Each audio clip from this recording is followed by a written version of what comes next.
I'm calling to order this hearing. This is a public hearing of the Committee of the Whole of the Council of the District of Columbia. I'm Phil Mendelson, Chair of the Council and Chair of the Committee of the Whole. Today is Tuesday, April 22nd, 2025. The time is 3:38 in the afternoon, and this hearing is being held in the council chambers. That's room 500 of the Johnny Wilson Building.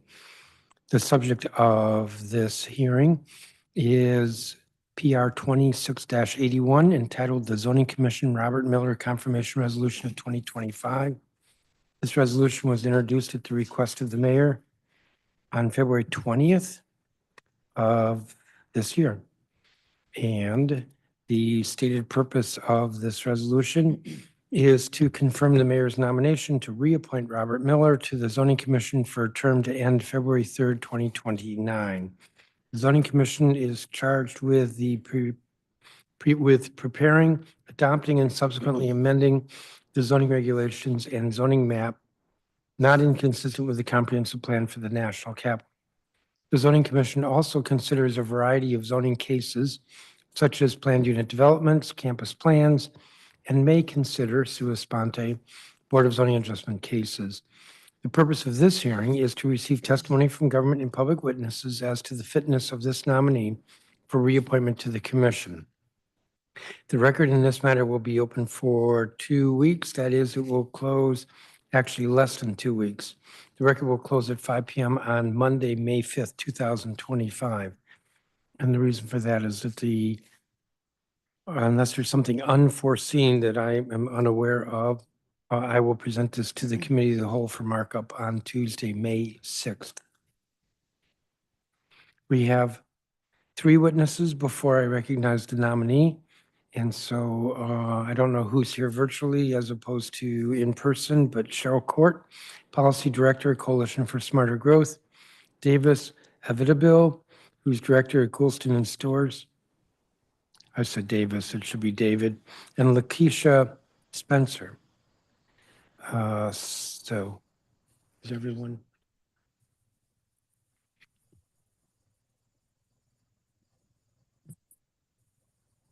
Ms. Court, you're first. Thank you. I don't, oh yeah, I do have your statement. I just submitted it. Yes, I have everybody's statement. Yes, please proceed.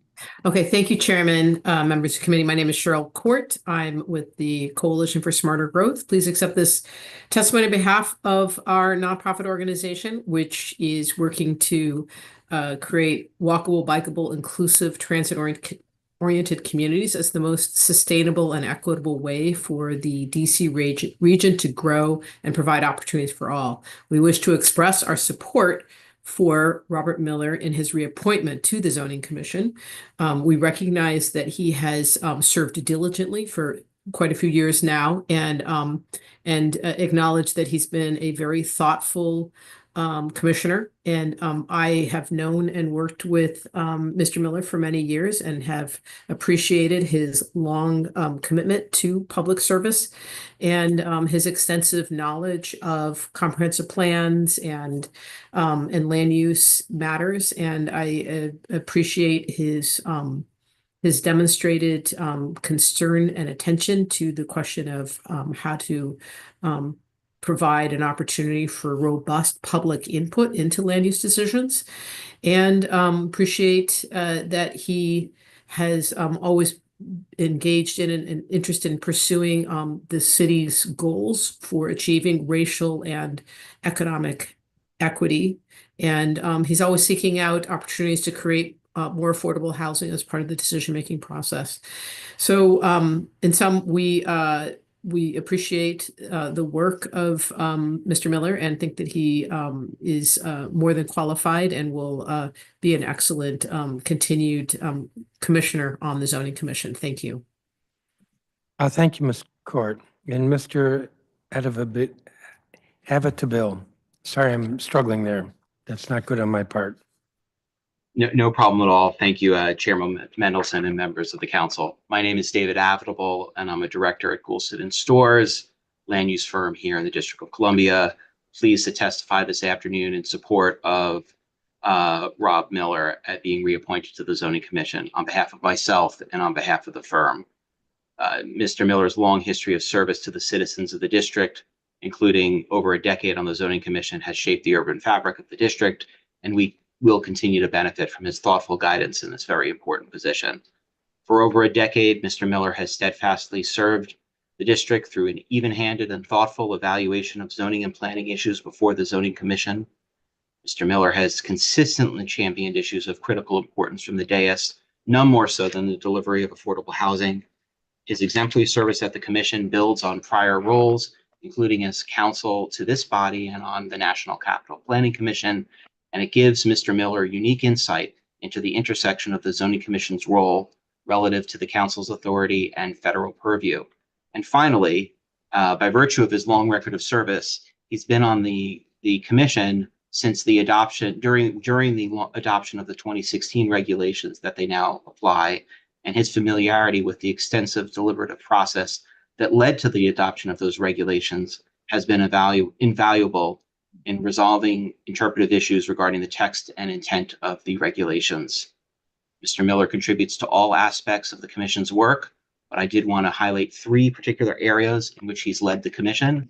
First, on the delivery of affordable housing, Mr. Miller has repeatedly used his position on the Zoning Commission to advocate for meaningful and significant commitments to affordable housing. For one, he has driven changes to the inclusionary zoning program that the Commission has set up and implements, which have ratcheted up the required affordable housing set-aside levels, lowered the levels of affordability, and expanded the requirements to a broader swath of zones and types of projects. He also has consistently pushed applicants to increase affordable housing in individual projects through the plan unit development process. These efforts have resulted in hundreds of new affordable housing units throughout the district, and the efforts on the overall regulations will result in more units for years to come.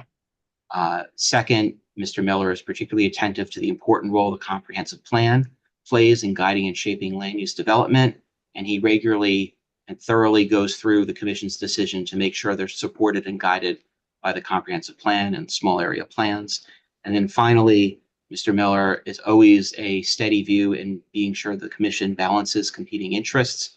He carefully considers conflicting and competing points of view to ensure the Commission's decisions address issues in a meaningful and enforceable way. Thank you.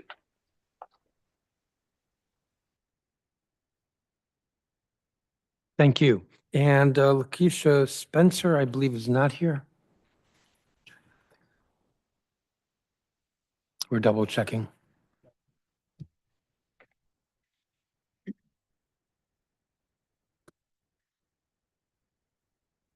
I want to thank each of you for your testimony. I don't have any questions for you, but it's helpful, your testimony, and of course, it'll be included as part of the record. Next, we will hear from the nominee, Robert Miller. If you'd come forward. I do want to note we've gotten at least one letter of support from somebody who's not testifying today, and I'm not aware that we've gotten anything in opposition. So far you're doing well. So far you're doing well. You've got two witnesses in support, one letter that came in support. When you're ready. Thank you. Good afternoon, Chairman Mendelson, council staff, council members who might be listening, and the public. I'm pleased my name is Rob Miller, and I am pleased to testify before you today to respectfully request one more time the council's support for my confirmation as a member of the Zoning Commission for the District of Columbia. I'm honored and humbled that Mayor Bowser has nominated me once again for reappointment to the Zoning Commission. I'm also appreciative of comments made today or in the record on my behalf by persons and organizations whom I respect and with whom I've had the pleasure to work over many years. My sincere thanks to you and to them for taking time out of your schedules to be part of this public hearing process. Since 1980, my professional life's work has been devoted almost entirely to public service on behalf of the residents of the District of Columbia. I would like to continue to try to make a positive difference in the district, my hometown, especially in support of land use policies and mixed income, mixed use neighborhood development projects, which help grow a more inclusive city. This important inclusionary goal means striving in very incremental but cumulative ways to achieve more racial and social economic equity for more DC residents throughout all 8 wards. As a member of the Zoning Commission for nearly 13 years now, and having served as vice chair under the excellent and longstanding leadership of Zoning Commission Chairman Anthony Hood, I believe that I have established a solid record of responsible and responsive membership on the commission. I have listened and learned during my experience on the commission and look forward to continuing to listen and learn more from my colleagues, from the many civic-minded residents, A&Cs, applicants, and other stakeholders who have testified before us, and from the many officials who have provided us professional advice from the Office of Zoning, including our excellent legal division, which, thank you, Mr. Chairman, you and the council and mayor provided additional resources to create our legal division, as well as hearing from the Office of Planning, DDOT, and other district agencies. I believe that my tenure on the Zoning Commission has demonstrated a temperament and skill set which both supplements and fits well with my colleagues on the commission and warrants the council's confirmation of my reappointment to this body. As a mayoral appointee on the Zoning Commission who has previously held policy staff positions within the Executive Office of the Mayor and the Council Chairman's Office for decades, I bring a unique perspective on how particular zoning decisions might support the land use planning priorities of both the council and the mayor. At the same time, as the drafter of former Council Chairman Dave Clark's legislation that established the Office of Zoning as an independent agency in 1991, I appreciate that the Zoning Commission is a home rule charter independent entity whose members and staff should not be unduly influenced by either the executive or legislative branch of government. I would like to emphasize, as I have in the past, that both the Zoning Commission and the Board of Zoning Adjustment have performed well for many years, long before my membership there, and that both bodies have been comprised of thoughtful members who have been staffed by outstanding professional employees in the Office of Planning, led by Director Sarah Barden. Zoning Commission proceedings and records from ongoing and past cases have been open and readily accessible to the public for decades, both in person and from a user-friendly website. Our deliberations have always been conducted in an open, focused, and transparent manner so that participants and the public can understand the issues to be decided and the reasons underlying the decisions that are made. The Commission consistently made a good faith effort to be fair to all parties in zoning cases and to identify and include conditions within zoning orders which provide meaningful amenities and public benefits, as well as enforceable measures that mitigate against any adverse impacts upon the surrounding communities. We've always, of course, always looked for guidance from the council and mayor enacted comprehensive plan with which the charter, as you're very well aware, requires zoning to be, quote, not inconsistent, unquote. Mr. Chairman, thank you for this opportunity to testify before you today. It truly has been a privilege to serve the public, the council, and the mayor for as long as I have. I welcome the challenge to continue my public service to the District of Columbia and to contribute to positive zoning processes and outcomes as a reappointed member of the Zoning Commission. I am available, of course, to address any questions or concerns that you or others may have. Thank you, Mr. Miller. I do have a few questions. And I do want to note, because some folks have been coming in, we have a hearing following this, and so we will get to that shortly. Mr. Miller, since you have participated on the Zoning Commission for a number of years, you have a sense of the time that's required of you. Should the council confirm the mayor reappoint you, do you have the time to serve as a member for another term? Yes, I do. And over the years, you may or may not have had an instance where a conflict of interest has come up. Do you foresee any possible conflicts of interest? I do not foresee any possible conflicts of interest. If one did arise, a potential conflict or an actual one, I would, of course, disclose that and recuse myself from any such case. And I looked at your pre-hearing answers. Other than the dispute with Maryland, you're current with all of your taxes and obligations to the district and federal government? Yes, and Maryland actually owes us money versus the other way around, but it's being contested. Um,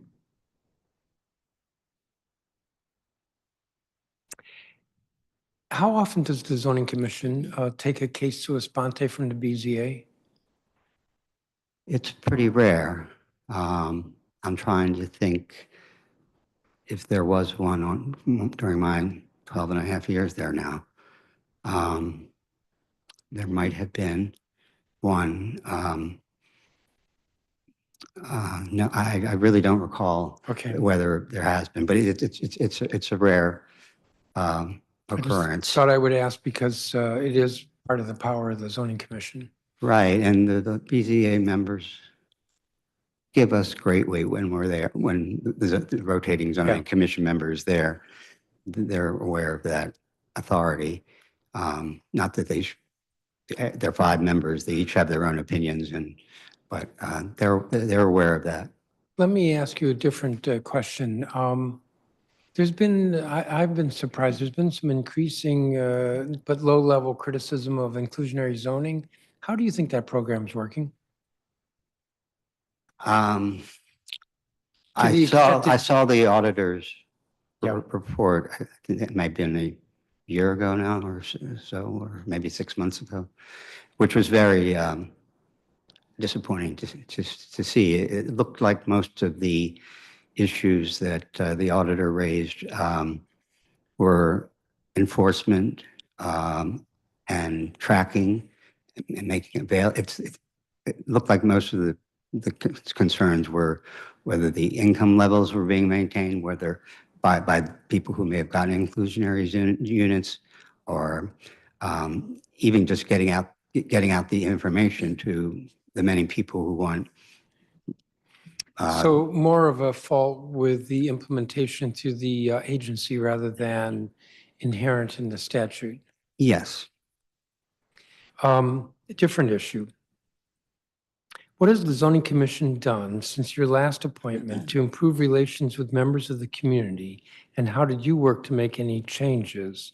In particular, I'd note disappointment from the community in the commission's most recent rules changes and ongoing public disappointment from some members of the Chevy Chase community who think that that case should have been a contested one. So I think one of the ways that the Office of Zoning tries to improve community participation and public participation is I think they have a periodic, I don't know how often, workshop for ANCs or to guide them as the processes for both the BZA and the Zoning Commission. I think our website is pretty user-friendly and has a lot of information there in layman's language as to what how to participate. Regarding the contested case versus rulemaking issue in the Chevy Chase and maybe other cases. Well, let me say at the outset, we had the discretion, we believe we had the discretion to, and our council believed, and so did our director, who may have made a public statement on the record at that hearing, that we had the discretion to decide whether to proceed as a rulemaking or as a contested case. It could have gone. It could have been done either way. There's a map amendment and a text amendment, as you probably know, that was involved in that case, and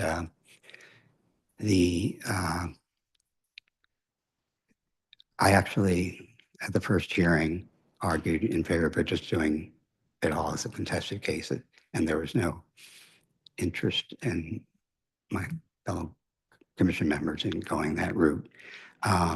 There were complications with going that route because the text amendment, I think, had to be a rulemaking, and the map amendment was the thing that people were most concerned about the being a contested case. We didn't want to have two procedures. I'd argue that why couldn't we just do it all as contested cases, hear them together? But the precedent that was followed there with a map and text amendment with a specially created zone for a neighborhood was the most recent and upheld Barry Farm case in Ward 8, where there's a similar map and text amendment, and we did it as a rulemaking. So it could have gone either way. We had I think close to 100 witnesses testify over several days of hearings, and there's plenty of opportunity for opportunity for the public to question what they were concerned about. They didn't have the right to do cross-examination, but they had the right to testify. They had the right to submit questions and concerns, and that hearing record has, I think, I got the numbers confused, whether it was 364 pieces in the record or 634 pieces. They had a lot of information in the record, which we considered before making our decision. We also were following, as I mentioned in my testimony, the direction of the mayor and the council in the Chevy Chase small area plan that was adopted here, and in the comprehensive plan rezonings that were specifically done along Connecticut Avenue. I'm going to ask one last question. The zoning commission is asked to balance multiple policies and regulations in its review. What is your approach to balancing these policies, like the comprehensive plan, zoning regulations, and other competing priorities? I'm sorry, could you just? Sure. The commission is asked to balance multiple policies and regulations in its review. What is your approach to balancing these policies, like the comprehensive plan, zoning regulations, and other competing priorities? Well, on the issue of affordable housing, for example, I think that the council originally put language in that, maybe not the last comp plan, but maybe the one before that, saying that affordable housing is a civic priority. I think in the last comp plan that you all considered 4 years ago now, 2021, I think you gave some direction, some more specificity as to how to balance and weigh various interests. There's still a lot of discretion to be weighed and to be factored into any decision. But how do I approach it as looking at the comp plan policies, the land use map first, and the land use element policies, and then the other text that's throughout the comp plan and the small area plans that are separately adopted, but are supplemental guidance to the zoning commission. We always look at adverse impacts and get a lot of testimony about potential adverse impacts, particularly in controversial cases. And we try to mitigate those with measures, if we're going to proceed, despite any adverse impact. We try to include conditions within orders, as I said, that are meaningful and enforceable and that mitigate against any issues that have been raised in our public hearing record. I don't know if that got to what you were asking, but That's good enough. okay. Give me a second. Do you have any questions? Let me recognize Councilmember Fruman. Thank you very much, Chairman Mendelson. Great to see you. Mr. Miller, I don't have questions. I wanted to thank you for your service over the years on the Zoning Commission. I've appeared before you in different kinds of capacities. You've always brought a very thoughtful approach. And I'm very much looking forward to supporting your renomination. I guess I'll never forget the first time I appeared before either the Zoning Commission or the BZA. Your wife was the chair of the BZA and at some point asked me if I was a lawyer because she doubted that was the case because of the approach that I took. In any case, thank you to your family for all of the support that you've offered to the District of Columbia and in your role on the Zoning Commission. Thank you. Thank you, Councilmember. Councilmember Bonds, do you have any questions or comments? Thank you, Chairman. I don't have any strong questions except one. I wondered,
a balancing of different competing interests. And like you, we try to do our best to consider all of the interests that are at stake in a particular case or particular zoning, and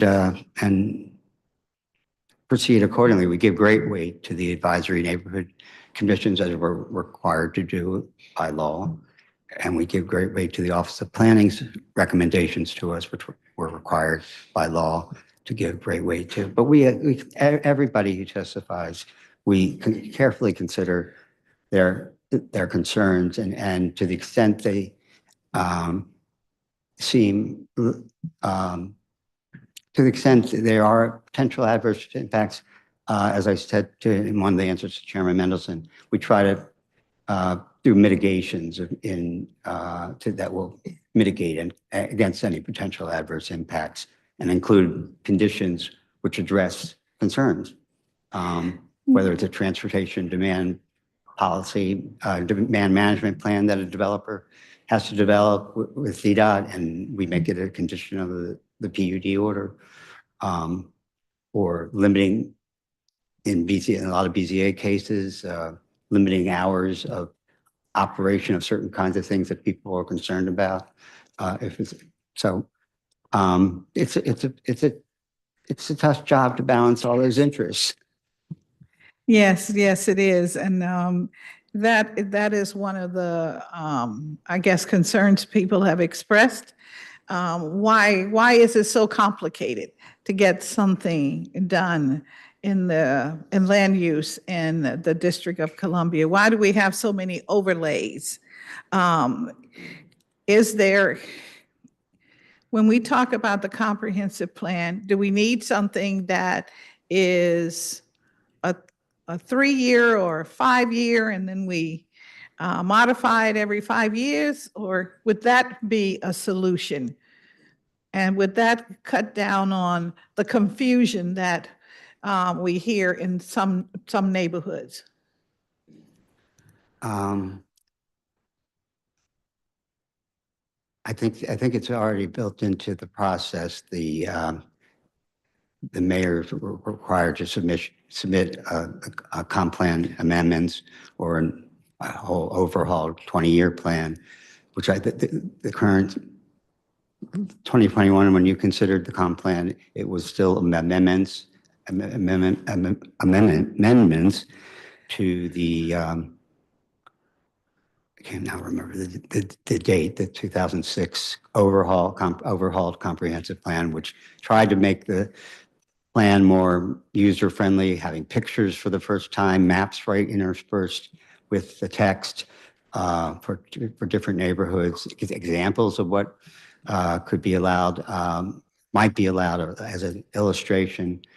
So I think it's built into the process, your periodic review, and the next amendments that have come from the mayor. I think the Office of Planning and the mayor have launched this overhaul of the comprehensive plan for the next submission to the council.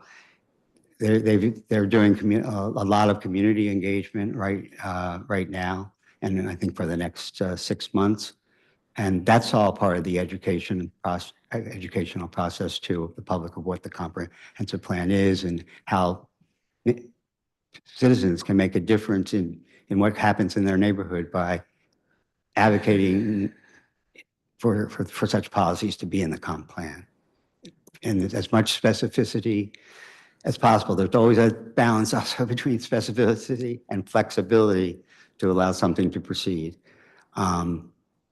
In terms of how long it takes to sometimes do a development, is that what you were asking about in terms of? Yes, really the question is about whether or not we would be better off having a more general approach every 5 years, because there's so many overlays that ultimately happen with the amendments over 20 years. Think 5 years, what do we need? And then move from that to the next 5 years, 5 years later, as opposed to 20 years. I mean, the city just changes like crazy. Right. Well, that is what you've described as how it's supposed to work in terms of the periodic review and then the Yeah. 20-year development. It was the 2006 Yeah. comprehensive plan, I think, Yeah. under Aunt Mayor Williams, that overhauled a lot of the comprehensive plan, and we're almost 20 years out from that, so that's why it's being overhauled again. But in the meantime, you have seen periodic amendments that you wanted to make, and it's Yeah. required that the mayor submit Yeah. those to you periodically. So I guess if we actually had a shorter timeframe where a comprehensive plan was the policy, it would work. We would need a larger commission. We would need, because you would be dealing with all of these things more frequently. And you would be too. That's right. Well, thank you very much. I just wanted it on the record, the complicated work that is required to look at our city holistically and to try to take into consideration everyone's opinion. And that's what you have a tall task. And I thank you for the work that you've done. Thank you. Thank you, Councilmember Bonds. Thank for you. the- Thank you, Councilmember. I believe the other members present are here for the next hearing, so I'm going to wind down this hearing. Thank you, Councilmember Bonds. Thank you, Mr. Miller, for your service and your willingness to continue serving. As I indicated before, the record in this matter will close at 5 p.m. on Monday, May 5th, 2025. Anyone who wishes to submit comments has until then to do so. And with that, I'm going to conclude the hearing. We will take a break of maybe a couple minutes and then start the next hearing. Thank you, Thank you Mr. again. Chairman, The for the time, opportunity. yes, time's 4:16 p.m. and this hearing is adjourned.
I'm calling to order this hearing. This is a public hearing of the Committee of the Whole of the Council of the District of Columbia. I'm Phil Mendelson, Chair of the Council and Chair of the Committee of the Whole.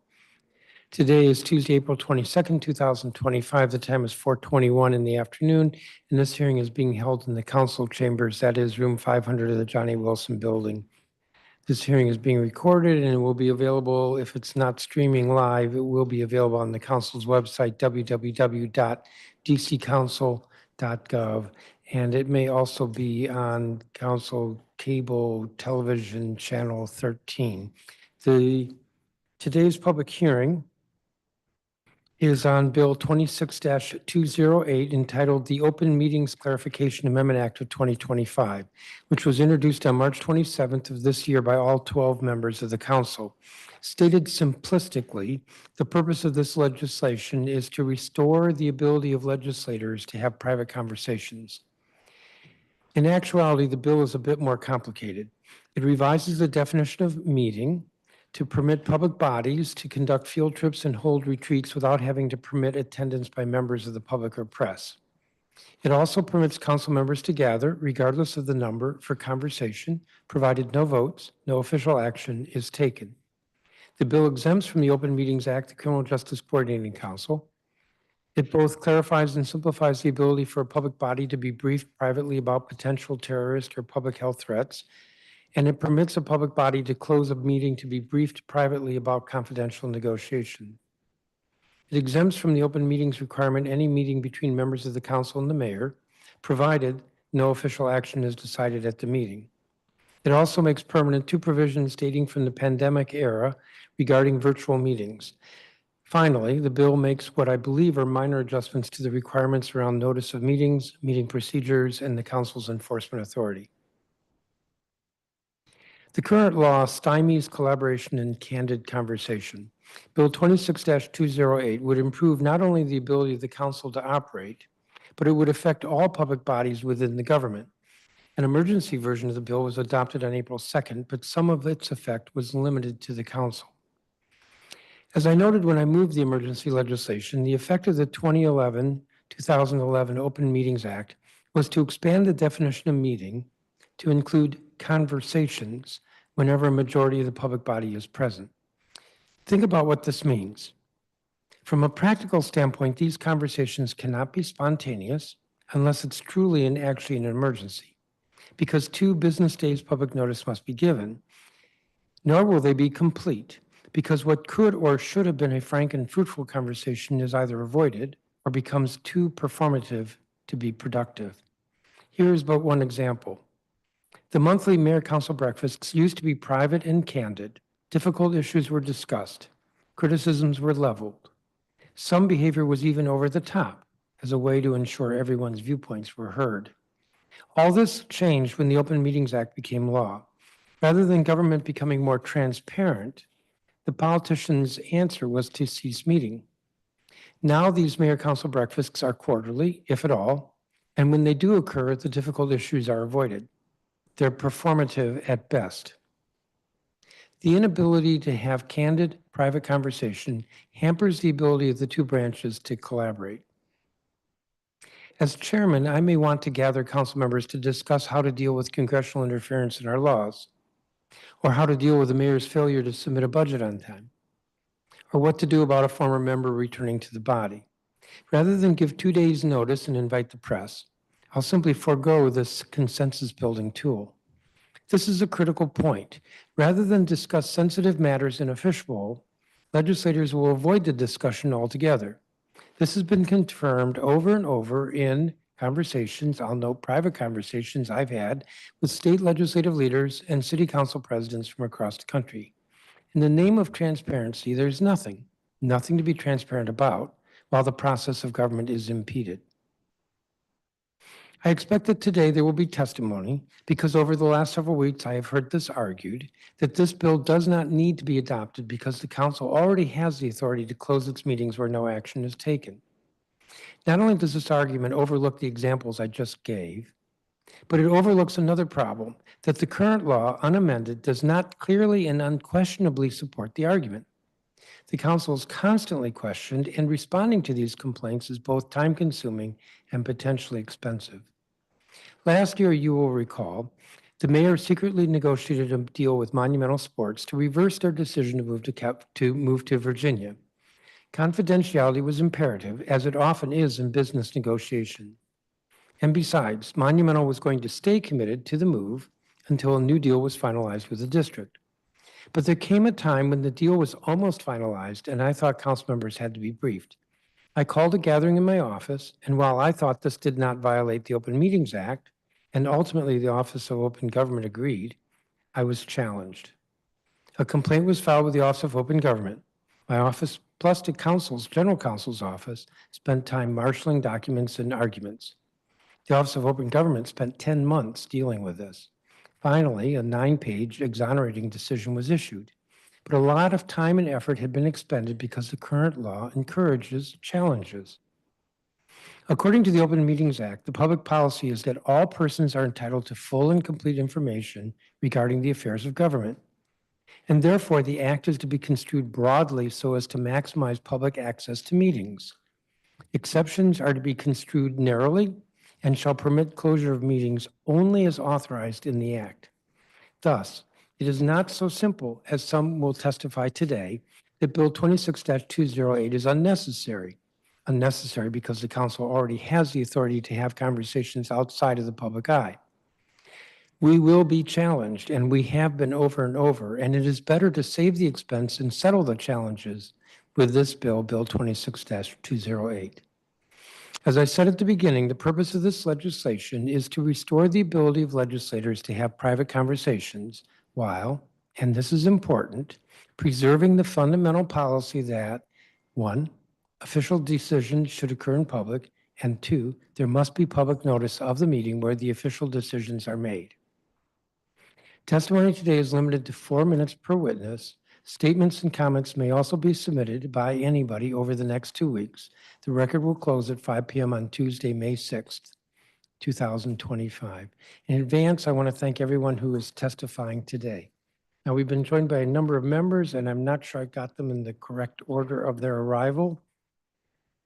So we'll see. Councilmember Fruman, I think you were the first. Thank you very much, Chairman Mendelson. I see lots of old friends here in the audience today who are very passionate about these issues of open government. I do want to say that one of the examples that folks have used for the need to amend the law was an episode that I was a part of in the Housing Committee when we went to go visit a hotel where different folks were in residence. And we had to break it up so that we went 2 at a time. So we had to do 3 visits to the hotel in order for everybody to have a chance to see the hotel, because we didn't want to have a quorum of the committee there at the same time to comply with the law. And in the moment, it felt absurd. And are there things we can do so that we don't find ourselves in a situation like that? I think there are. More recently, we've had a number of episodes where I think it has been very clear that we need to be able to have conversations outside of the public eye in order to figure out how to respond to circumstances that are in front of us. And they're urgent, the things that are in front of us, and I think all of the residents of the District of Columbia are best served by us being able to have those conversations.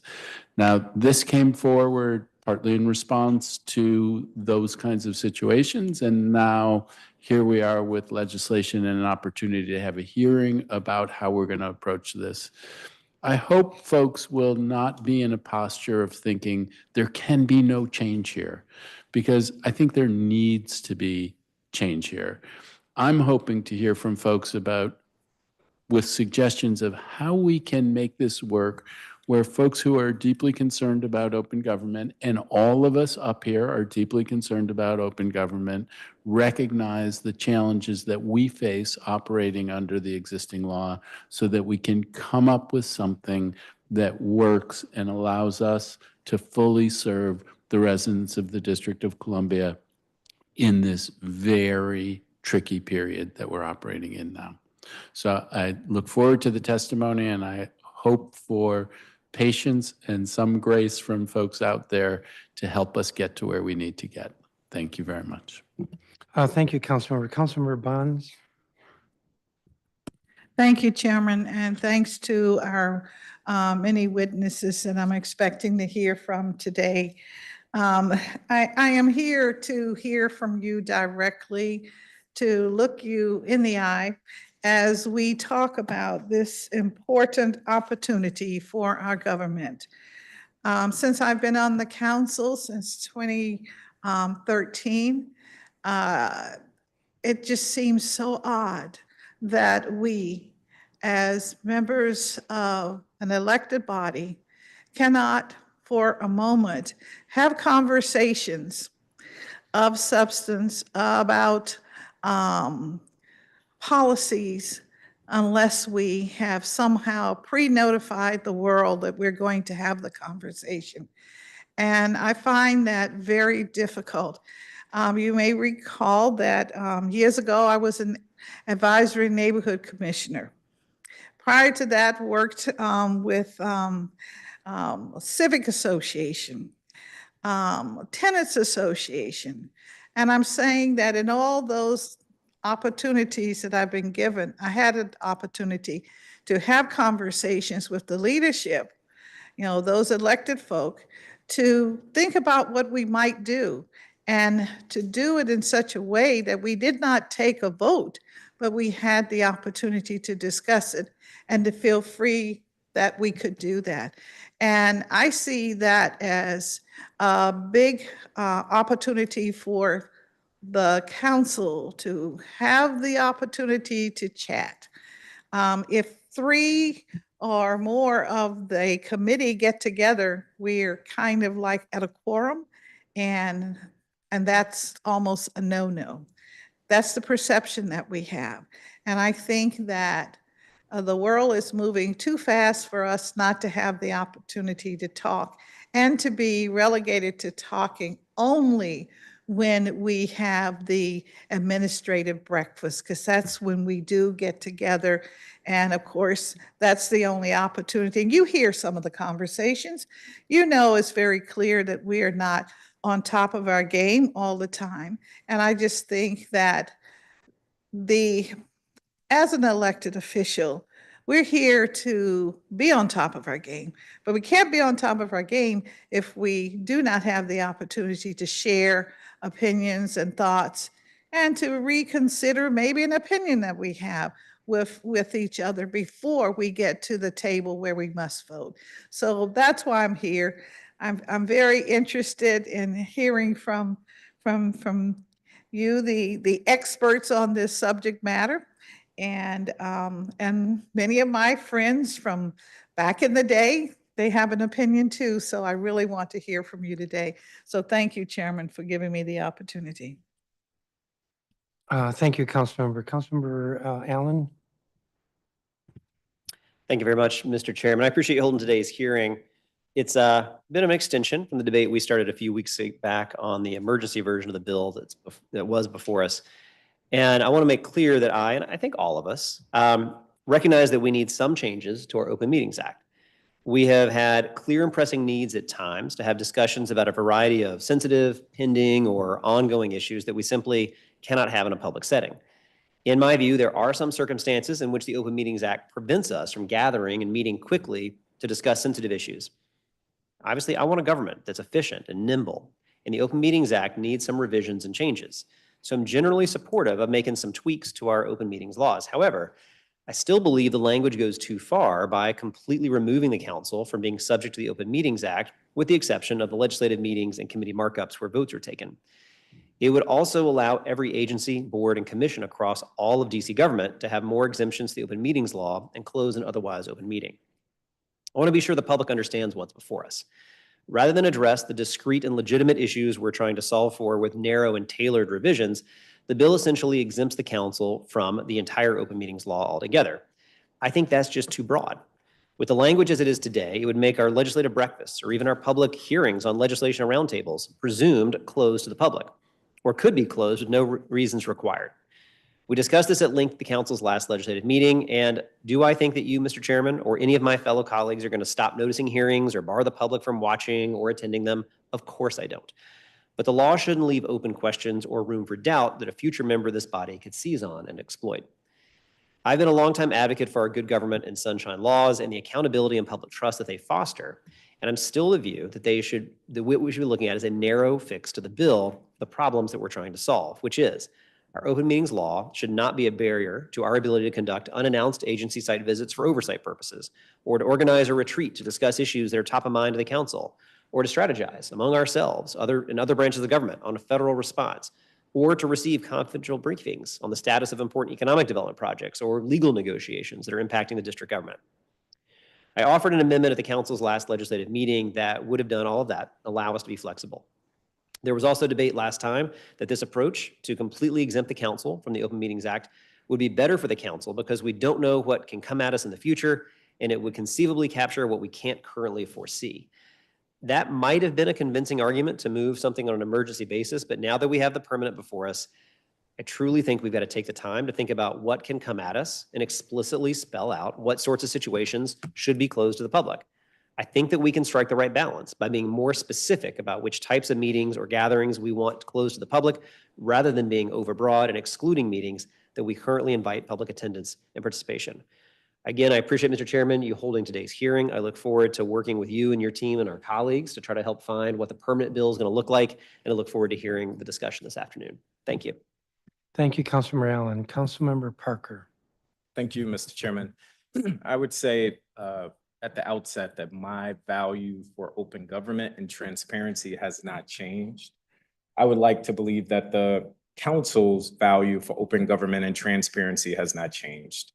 In fact, I think we need to address the elephant in the room. And while there are many instances where the council has found it difficult to conduct our business because of the Open Meetings Act, the catalyst for much of this was congressional interference and the need for the council to be able to nimbly discuss and maneuver with the mayor. We should just say that to engender trust, but also to be clear with district residents. It is not in an effort to have secret meetings or to conduct backroom deals. That said, you would be hard pressed to find another government body that so constrains its legislators to be able to simply have discussions or to engage in the act of being a legislator. And that is, in fact, the reality, or was the reality, of the Open Meetings Act before the council passed emergency legislation. I want to associate myself in part with the comments of Councilmember Allen. I am persuaded that the permanent version of this bill should be scrutinized far more than the emergency legislation that was passed.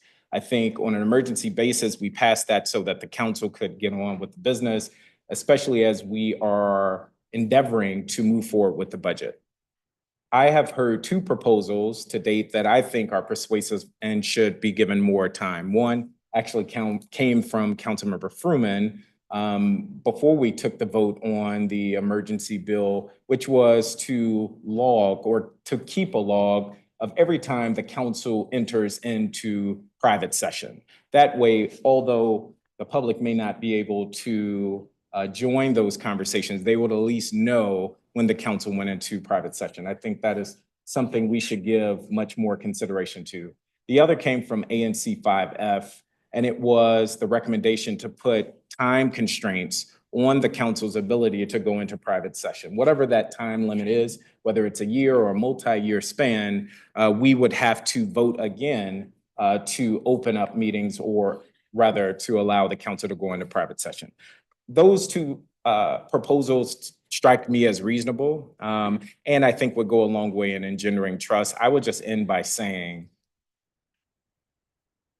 I'm hoping that district residents can offer grace here, as was asked before, but also trust us, given the difficult waters that we are navigating right now. And I think if we are to further build that trust, there are steps that we can take with this permanent bill to add guardrails so that district residents know that it's not about secret meetings and secret deals, but it's truly to do the work of the council and to protect home rule. So thank you, Mr. Chairman. I'm looking forward to the testimony of witnesses. Thank you, Councilmember. Councilmember Nadeau? Thank you, Chairman. Really appreciate you convening us today. No, this was one of the things that I had requested from you before we took the vote on the emergency legislation, and I'm really grateful that you scheduled the hearing for today. I have always been a strong proponent of transparency in government, and I believe strongly that all council actions should be conducted publicly with proper notice and adequate opportunity for public input. When this legislation came before us earlier this month, I struggled with the conflict behind that central tenet of open government and understanding that there's sometimes need for exceptions. For example, when we're reviewing a personnel matter, when we're talking about security issues, most states have far more exceptions than DC and more exceptions than are proposed, even in the legislation that we're reviewing. I appreciate the issues that have been raised by colleagues thus far in the opening statements, and I too am very open to making tweaks to get this right on a permanent basis, but also grateful that we have the opportunity to quickly do this on an emergency basis to get the ball rolling so that we can make we can have important discussions regarding the budget and congressional interference. I think thus far we've used that sparingly. And I've always, whenever I've had the opportunity, have shared with constituents when we've met and what we've met about, which has mainly been the challenges with Congress and the budget transmission. So thank you for providing this forum today. I look forward to hearing from all of our public witnesses about how they've received this legislation and how we might adapt it to better reflect what the public thinks is reasonable. But I think this is a good first step. So thank you very much. Thank you, Councilmember. Councilmember Henderson? Thank you, Mr. Chairman. Of course, one of the faults of going sort of towards the end is a lot of things have already been said, but I do feel like it's super important to speak on this, and I appreciate that you're holding this hearing. I firmly believe that, one of the foundations of a strong democracy is a well-informed public. Earning and consistently maintaining the trust of our communities demands that we conduct the people's business with transparency and openness. And the principle of open meetings, I think, is fundamental to that. I think as elected officials, to do the best job we can, we must have the opportunity within reasonable limits to have thoughtful conversations with each other, to build trust among colleagues, to question without a feeling of ridicule or shame. And to be able to meet to discuss sensitive matters. I think not just sensitive matters, but also to meet to learn more. I think the current open meetings law, however, sometimes has made it very difficult for us to be able to accomplish some of these things. Even colleagues who may be on the same committee going to something as innocuous as dinner, which is not related to particular business, but just our ability to get to know one another better, sometimes has rubbed up against the existing open meetings law. As we discuss changes to this legislation, my goal for the permanent is hopefully we can strike a responsible balance. During the emergency consideration of this bill, I did support the amendment from Councilmember Allen, which I felt like more narrowed, what we were trying to do in terms of allowing for meetings to happen. And I still think that that is an idea worthy of consideration, again, by this body. So I look forward to hearing from the witnesses today, as well as from my colleagues how we can continue to make adjustments. As with most laws, we sometimes have to come back to review in its current circumstance to see whether or not it still works and it still applies. And so I just hopeful that witnesses are talking today, not just about what they're opposed to, but what they feel like are some reasonable changes that can be made. Thank you, Mr. Chairman. Thank you, Councilmember. Councilmember Pinto? Thank you very much, Mr. Chairman. And thanks for holding this hearing. And thank you to all my colleagues for your opening statements. I think as I sit here, it's actually very interesting to me to hear how everybody's rationale for supporting this or wanting tweaks is actually slightly different, which speaks to the fact that we have not had some secret meeting in cabal to get on the same page of why we're moving forward in this way. We all, like all issues that we consider as the legislative branch, have our different motivations for these things. For me, I share my colleagues' sentiments that we are a government that values open government. Not only do I think it is important for the public to have access to their elected leaders, to understand why they're making decisions they are, to be a part of those conversations that can then inform their advocacy. But it's also good for us as elected leaders to be in the public. I know many of us are in the community every single day, not just at a hearing, but in many different contexts to hear from people and to answer questions about the future and the direction of our city. And so that continues to be very important.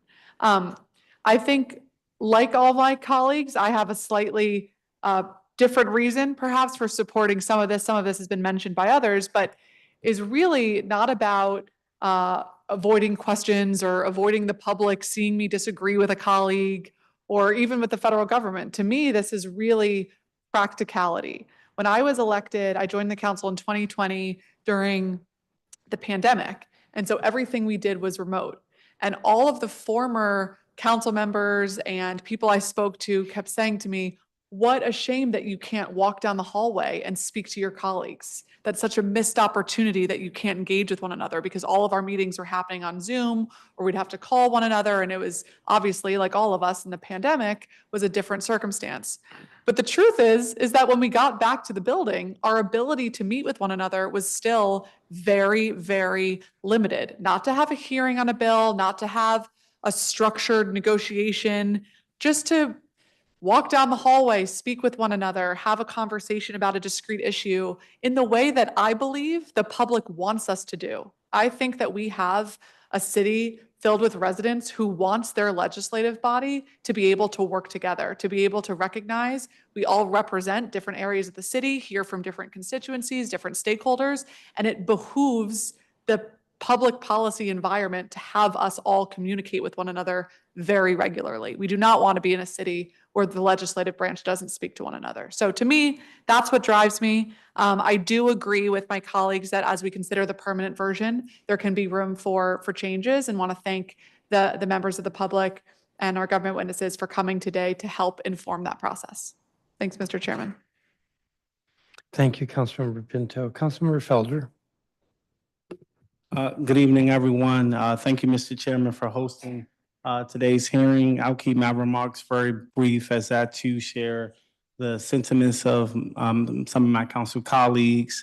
As elected officials, I too wholeheartedly believe that we have a job to do, and in doing that job, the public holds us accountable, and we must be transparent. With that, this Open Meetings Act, the goal is to reflect that. I look forward to hearing from folks in attendance today and folks who are testifying online. Thank you. Thank you, Councilmember. And I think that's all the council members who are here. So I'm going to break up the witness list a little bit. And there are a few people who are participating virtually. Dorothy Brazil, who's listed as Executive Director with DC Watch. Santiago Lacatos. Robert Vincent Branham, who I think is here. He was here personally. Maybe he's watching the screen and will come in, or maybe we'll go get him. Juliana Greenberg and Alicia Yass, who's Supervising Policy Counsel at ACLU DC.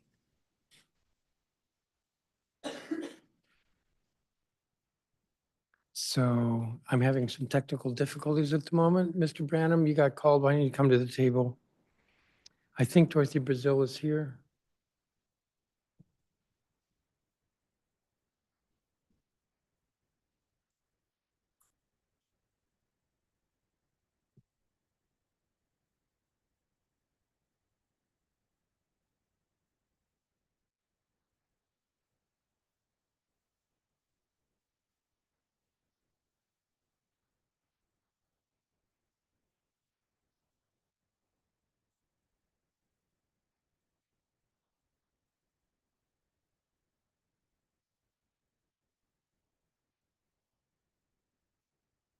Well, I was going to break the first page in half. Maybe I'll keep going a little bit further. So we have Mr. Branham in person, Miss Alicia Yass, JP Simkowitz, ANC Commissioner. Are they here? In person. Richard Pollock, I believe, is not going to be here.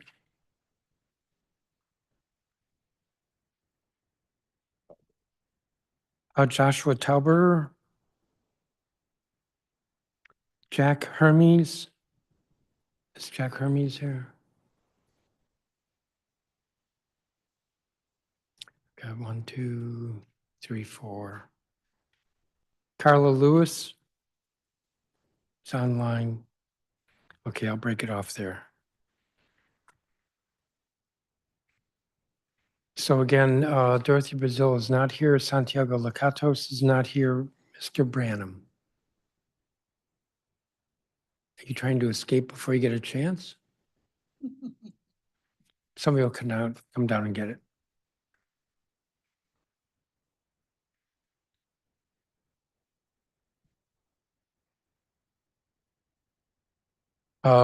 Testimony is limited to 4 minutes.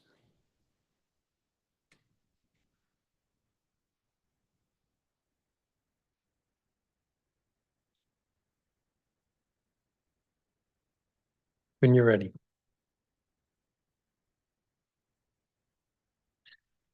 Greetings and salutations, Mr. Chairman and members of the committee. I am Robert Benson Branham, President Emeritus of the DC Federation of Civic Associations.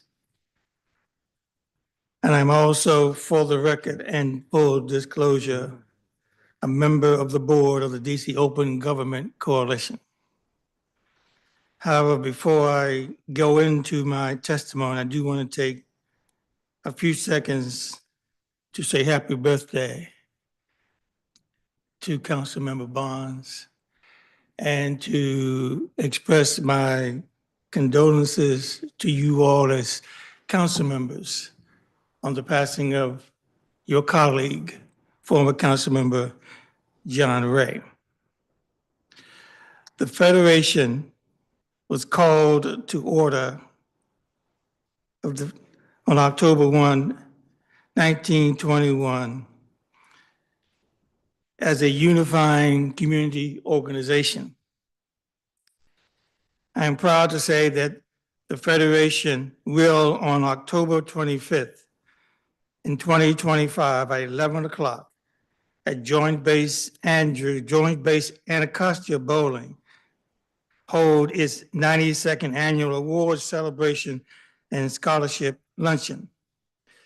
This event is open to the public, to the council, and to the media. Mr. Chairman, I have presented my testimony. However, I find myself at a slight disadvantage because the testimony, the bill cited is similar to the emergency legislation, which has been changed. So the public comments on a bill that has been changed, and it was changed before the bill was posted online. So what is it that the public is really having the opportunity to comment on? Let me say out the outset, I oppose the legislation in either form. To keep out the public and the press from your proceedings is antithetical and contravening of the principle of open government. When we speak about trust, you should put your trust in the people. Sometimes the people may make mistakes like they did on November 5th in 2024. But those of us who live here in the District of Columbia, march for civil rights, voting rights, and go to jail for home rule, deserve to be trusted by the people we send here to legislate on our behalf. What is it that you all have to discuss that you cannot talk about publicly before the people? your greatest your greatest assets in any battle is the army of residents standing beside you. The people of all 8 wards. And when you gather us to champion the cause for the District of Columbia against an adversary, that's right, I am in a public testimony, so I need to be careful what I say. An adversary at 1600 Pennsylvania Avenue, 2 blocks from here. We are not afraid. I am not. If there is something that is coming down the road or down the street, the people need to be a part of the defense. The press needs to be the avenue to get that information out to the public. We are not the enemy of this council. We should be respected, and our comments should be received. You can have your discussions. No one says you can, the process is there. Or you'd have your emergency discussions that you may need to do what you need to do. But don't block us out. Don't keep us out. Bring us in. We can walk with you all the way to victory if you bring us with you. Thank you. Thank you, Mr. Branham. Juliana Greenberg, I believe, is not here. Alicia Yass. Please proceed. Thank you, Chairman Mendelson and members of the council. Good afternoon. My name is Alicia Yass, and I am supervising policy counsel for the American Civil Liberties Union of the District of Columbia, more commonly known as the ACLU-DC. I want to thank you for the opportunity to speak today on behalf of our 14,000 members in all 8 wards about the Open Meetings Clarification Amendment Act of 2025. It is undisputed that public access to government meetings is a cornerstone of our democracy, and open meeting requirements ensure visibility to the decision-making processes of government bodies and promote transparency and accountability for decisions that impact the daily lives of all DC residents. The DC Open Meetings Act, known as OMA, is a key component to promoting transparency in government. And while we understand that exceptions may be prudent and necessary, it is important that any changes are very specific and very deliberate. This echoes what Councilmember Allen has said. As an initial matter, I do want to point out that it is certainly within the council's purview to amend OMA or enact other open meetings related legislation, and that should be done without any interference from the federal government. However, having a right does not mean that it needs to be executed. Additionally, I do want to commend the council for swiftly moving to have this public hearing on the Open Meetings Clarification Amendment Act, since there was no chance for public comment on the Emergency Act. As I said, knowledge and transparency are at the very core of American democracy. Without access to knowledge of public decision-making, there may be an erosion of trust in government. And political science scholars consistently report that it is critical for citizens to be informed in order to prevent democracy from backsliding. And while we are not saying that that would happen in this case, once a law is in effect, it is much harder to take it back. And we do not know, as Councilmember Allen said, what future members of the council could do. If a quorum of council members meets to discuss ideas, even if no action is taken, that is by definition a meeting of the council and should be subject to OMA. An informed electorate needs to know what their elected representatives are saying in discussions and what is influencing the decisions that their elected leaders are making. Making it easier for official business to be conducted in private invites the appearance of corruption, whether there is any or not. And it makes it much more difficult for constituents and voters to know what positions their representatives hold and if that accurately reflects their thoughts and opinions. Changing open meetings rules will have long-term consequences for the DC community and their access to government. Balancing this with the limited need for council to speak privately, we urge the council to more narrowly tailor the Open Meetings Clarification Amendment Act of 2025 before considering it. Open meetings should be the default and the norm, with exceptions being very infrequent and only when absolutely necessary. It is not clear that the act, as introduced, will accomplish this goal and keep the DC community well informed of what the council is discussing. With that in mind, I thank you for your time and attention to this matter, and I yield.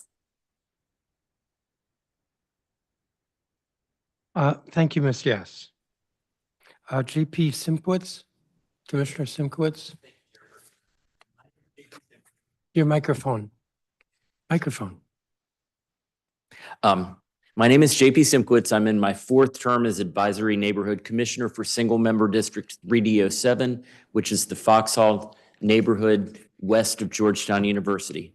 I'm a 5th generation DC resident. My wife was born and raised here, and my parents lived down the street from the house where we live. I was always interested in government and politics, which led me to complete my education at Georgetown University and later become an attorney. Unfortunately, some of my very first memories in politics were the dysfunction and corruption of the DC government of the late 1970s and 1980s.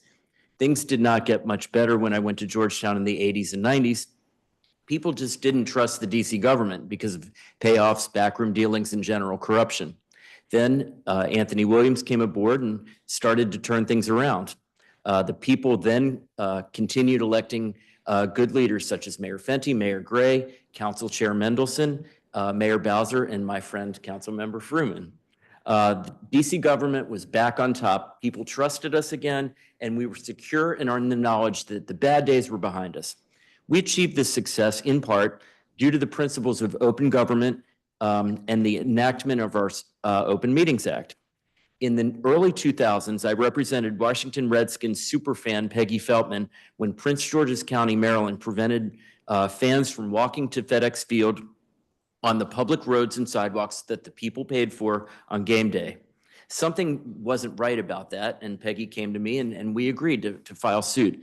We won our case that the meeting that decided to close the roads and to close the sidewalks was in violation of the Open Meetings Act. In the process, I became a hero to thousands of football fans who didn't want to pay the Redskins to park in their lots. The media coverage was overwhelming in support of Peggy Feltman's case and against the closure of the roads and sidewalks. PG County government did a serious bad thing there, and they did not have the meeting where people would have come and said, this is a bad decision.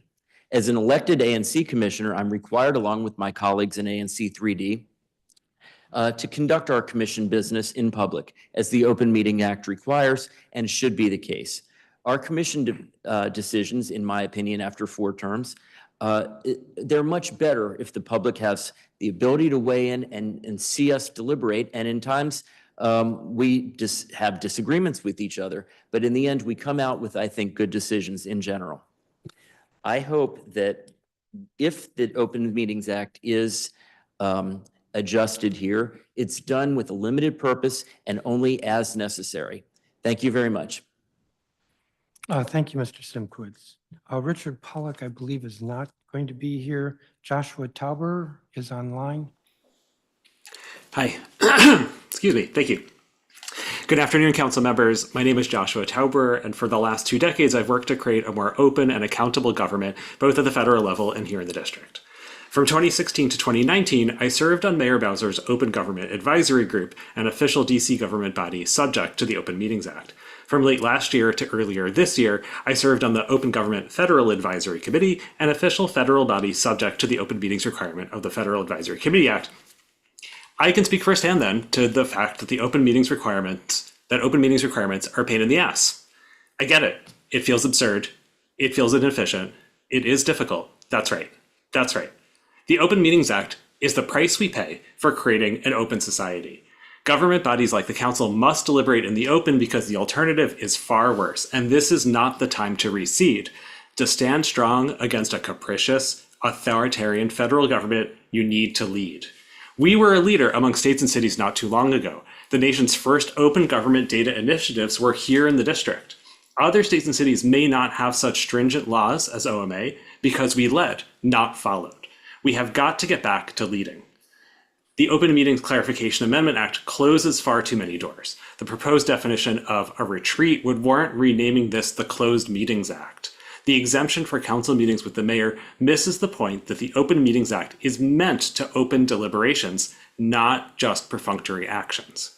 Let's fix the Open Meetings Act, yes, so that it works better for the district. Let's work together. We can all sit together, have a meeting, an open meeting to work out the details, not in 3 minutes of public testimony, but not like this. And frankly, I'm not sure if CM Allen's amendment is sufficient. And on the fast timeline of these bills, it's hard to know. So I hope the council revisits this as an opportunity to show other states and cities how to lead again, not how to retreat behind closed doors. Thank you. Thank you, Mr. Tauber. Jack Hermes, I believe, is not here. Carla Lewis.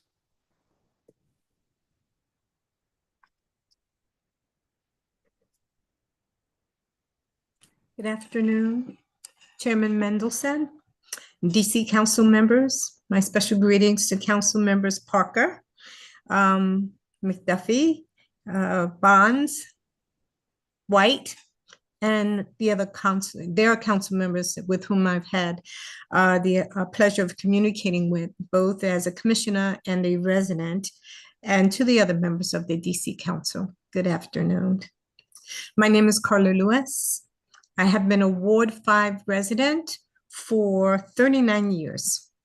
Since 2019, I have also been serving as an advisory neighborhood commissioner for single member district 5E02, which was formerly 5E06 before the redistricting. I am also a board member for the DC Open Government Coalition. Today, my testimony is short and sweet. I oppose the B-26-208 Open Meetings Clarification Amendment Act. First, I would like to state that I do not believe that by having closed meetings will help to protect home rule. As you well know, home rule was established to give DC residents the ability to govern their own affairs.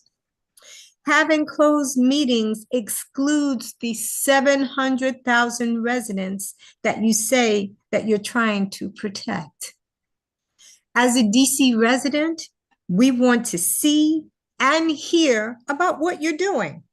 We elected you to represent us, and we want to know about the issues that you are discussing. And if indeed you are actually representing our views, there is no need for secret meetings. If the council needs to hold closed meetings, there are rules that are already in place that will allow you to do so. Lastly, while we know that there are always differing opinions and not everyone would always agree with any matter, there should not be any secrecy about the disagreements. I feel that it weakens the civic engagement within the district. I came to testify before you today in hopes that you will oppose B-26-208 Open Meeting Clarification Amendment Act. Thank you for giving me the opportunity to openly state my views. Thank you. Let me just double check that the people I called who didn't, still have not joined online. Okay, well, I'll call her next. Okay. There'll be a 5-minute round for questions. Let's see, I had a question for Mr. Tauber and a question for Mr. Branham. Mr. Tauber, you are online. Are you still here? Did he drop off? My question was, in his statement, he said, I can speak firsthand to the fact that open meetings requirements are a pain in the ass. They make the work of government bodies more inefficient and at times less effective. Fix the Open Meetings Act, yes, so that it works better. I wanted to ask him what he proposed. Mr. Branham, You departed from your written statement, which is fine, although I was a little troubled that you're being a little troubled over what this hearing's about. This hearing is on Bill 26-208. That's the notice. That's the permanent version of the bill. That's the bill that would be before the council for markup. That's what the testimony is, or what the hearing's about. The fact that it's different from the emergency, all that does is offer that the emergency is a contrast. It's an alternative. But you, in your oral statement,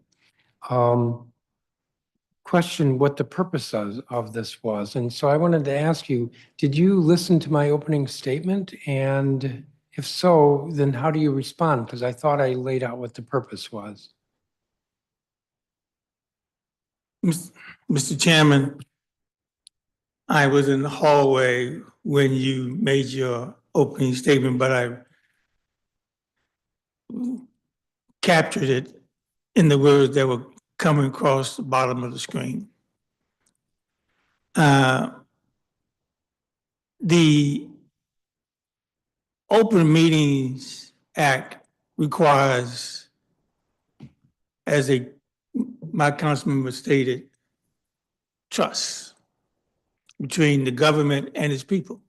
All right, I don't think you're answering my question. So the Open Meetings Act requires that there is notice and the meeting has to be open. And the meeting is broadly defined to include conversations if it's a majority or a quorum of the body. That's what it requires.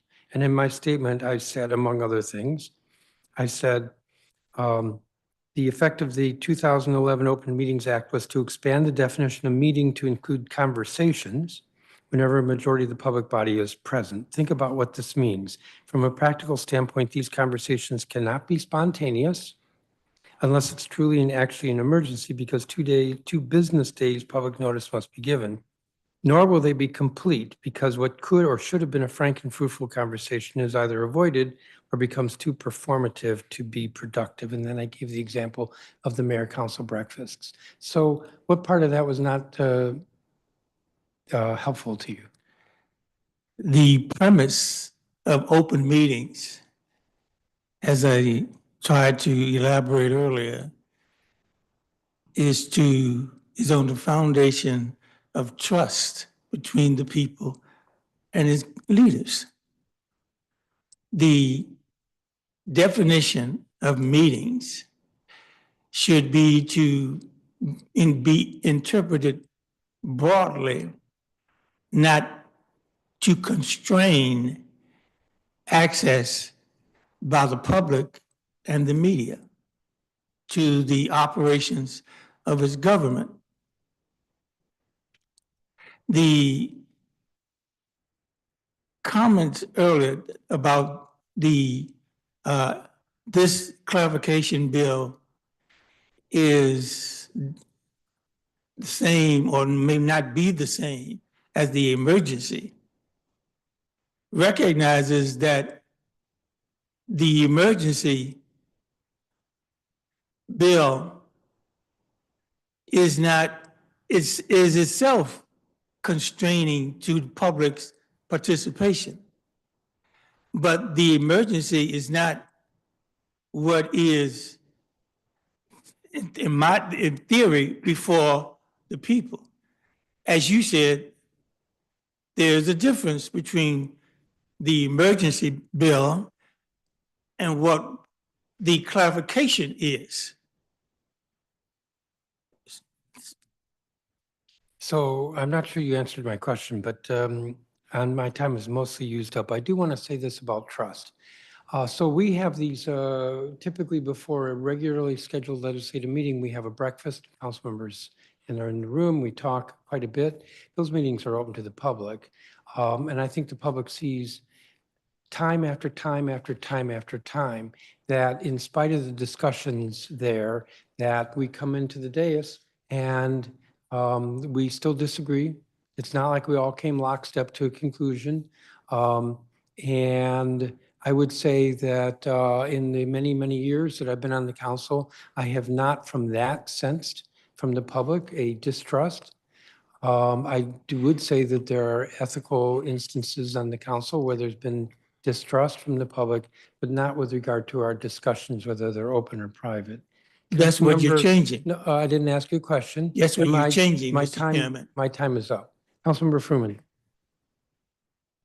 Thank you very much, Chairman Mendelson. I don't have any questions for this panel. I do struggle with one of the things about having discussions outside of the public eye. And there is a fear that if we're having conversations outside of the public eye, that we're not going to reveal to the public why we're making the decisions that we make. And the fact of the matter is, from my perspective, we want the public to know why we're taking positions that we're taking.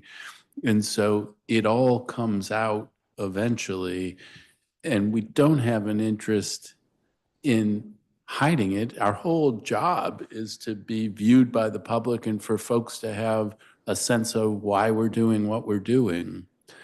So a blanket prohibition on conversations outside of the public eye, I'm not sure why that would make sense. And there's also the challenge of, we can't have those kinds of conversations, but our staff do. And so then you have our staff meeting, talking about positions on different bills, fleshing out how different members are thinking about it. None of that is in the public eye. Is that advancing it to have those kinds of conversations pushed down a level and then outside of the public eye and not engaging the council members in that conversation? I do think we need to figure out what makes sense in terms of regulations of what needs to be in the public eye and what doesn't need to be. And it can't be the case that everything has to be in the public eye and that's the only way things work well. It has to be that there are certain things that must be and certain things that do not need to be, and the system can work better if those things are allowed outside of the public eye. So yeah, I'll just leave it at there. I think where we are right now is we're going to have a process between now and a markup and a vote where we'll continue to hear from folks about specific things, but I really want to hear specific ideas about how this law should be changed in a way that makes sense to advance the public interest. Thank With you, that, I'll Councilmember. stop. Councilmember Bonds.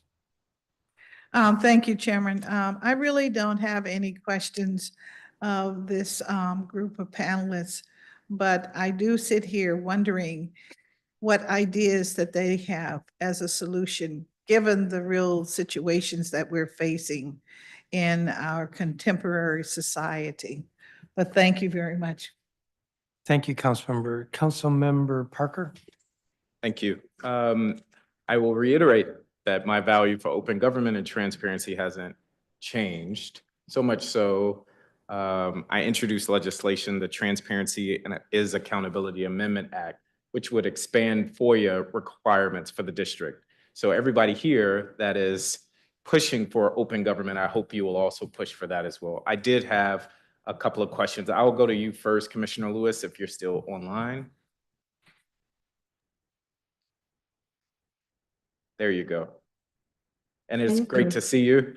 Thank you so much. Good to see you. I too. just want to clarify, is it your stance that you don't support the bill at all? Or are there certain provisions, if we were able to curtail the language of the bill, that you might support it? I don't support it at all. Because I think that the way that it is written, it just leaves too many loopholes for calling an emergency in private meeting. Okay, that is helpful. And then former Commissioner Branham, I'll ask a similar question. Is your stance that you don't support the bill at all?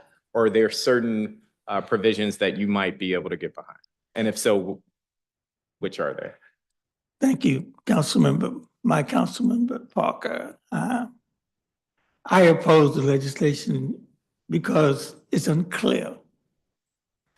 The fact that you have the public on one side of the table and the council members on the other shows that there is not a clear, a mutual understanding of what is actually being proposed. And there's an attempt by some to conflate normal, routine business conversations that colleagues have that should be engaged with a meeting. The structure is present for you to do your business. If I could jump in, only because my clock is ticking. I hear you, and I take your concerns and concerns of others very seriously, and I'm wrestling with this. My only push to what you just said is there isn't a current structure that would allow us to work around the Open Meetings Act. I'll give an example. As the chair of the Committee on Youth Affairs, I scheduled a listening session with parents who have youth at DRS. I could not, because of the Open Meetings Act and the parents' request to not have an open publicized meeting so that they could feel comfortable sharing their views, invite my colleagues.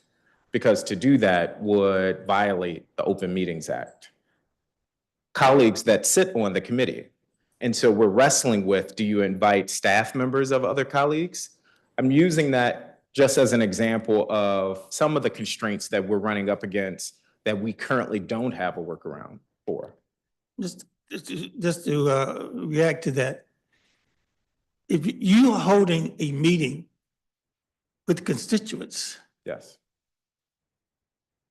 what would be the issue with formalizing that to enable, as you say, because you may be constrained, to invite other council members to come? It's an open meeting for discussions. It is our understanding, or I'll say it is my understanding, that to do so would violate the Open Meetings Act. And to have an open meeting means it must be publicized and it must be widely available for the public to attend. As you can imagine, there are some topics like the views of parents who have youth at DRS, especially when you're talking about sensitive juvenile matters that you may not want to share broadly. We run into a similar situation when we want to actually talk to the youth themselves as part of oversight hearings. How do you do that without violating juvenile sensitivity requirements? I don't want to go back and forth, but I did just want to offer that in good faith, that there are very real constraints that we have. If Councilmember Robert White were here, he would give an example of how he wanted to invite colleagues to see a housing facility. And we had to do so in shifts because to invite so many of us would have violated the Open Meetings Act. The DC Emergency Operations Committee, Emergency Preparedness Committee, conducts closed door meetings. First, you go into open session.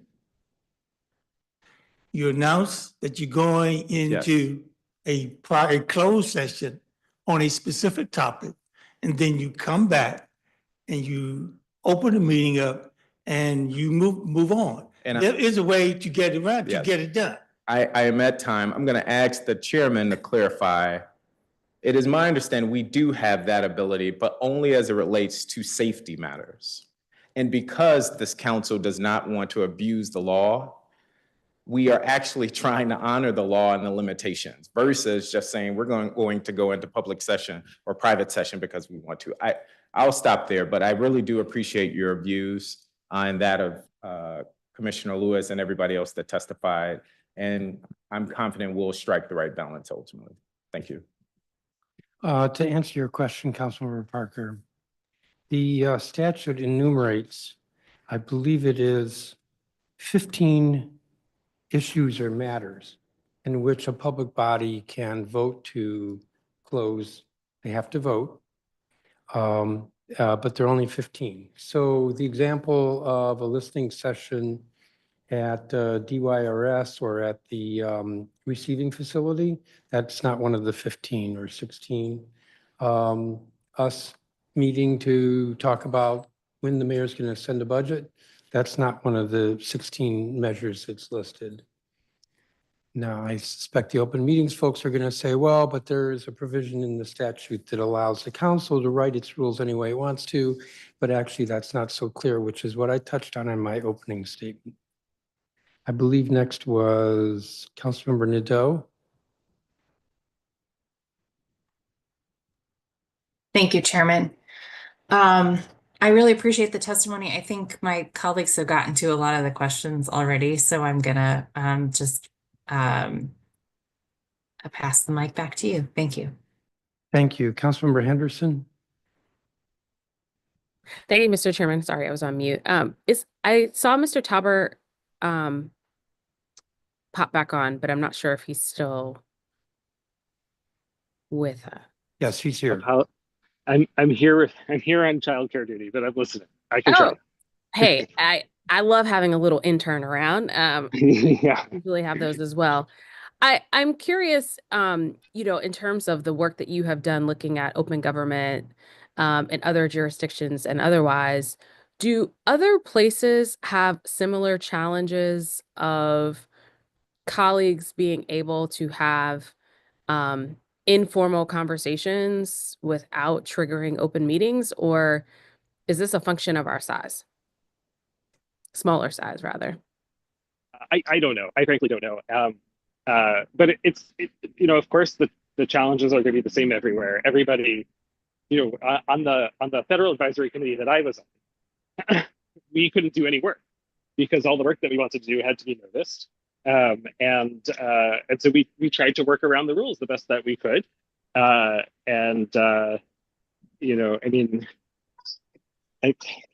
Sorry, hold on. So I don't know. But of course the challenges are going to be everywhere. But as I was saying, right, the challenges are a part of the process. It is what makes the law.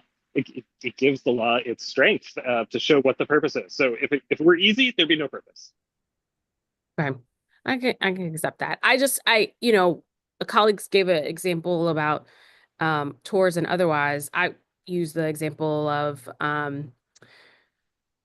the health committee was going on a tour of one of Children's National's location, their research campus on Walter Reed.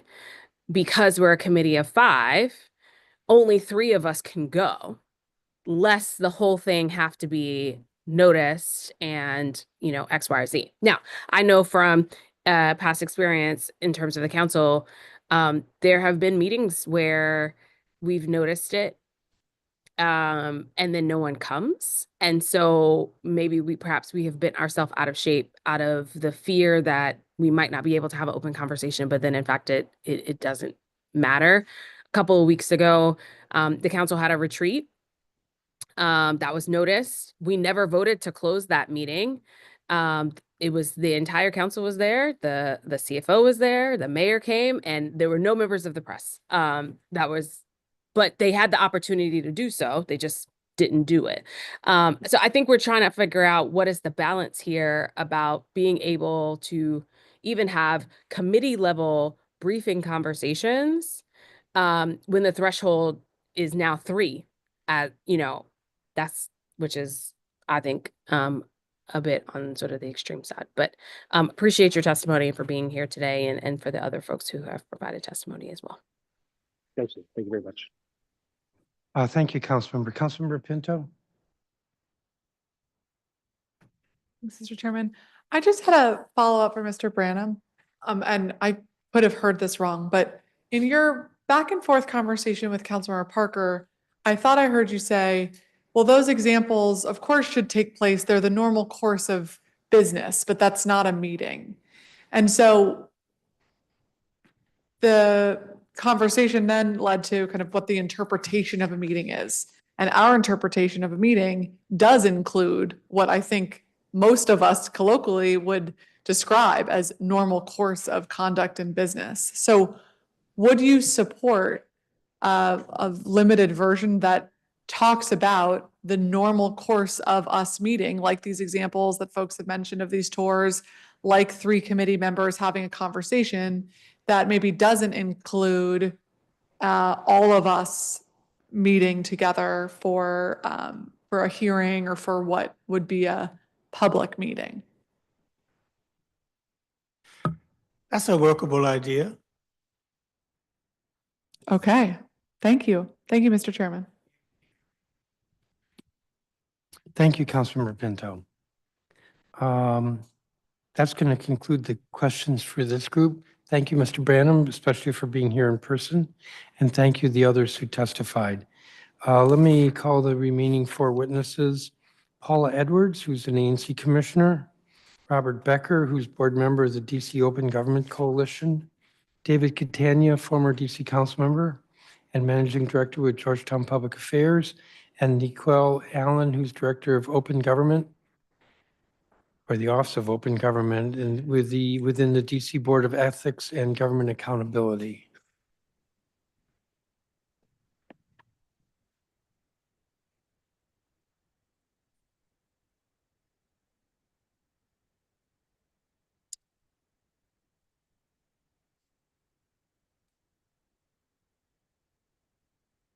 Ms. Edwards, you would be first.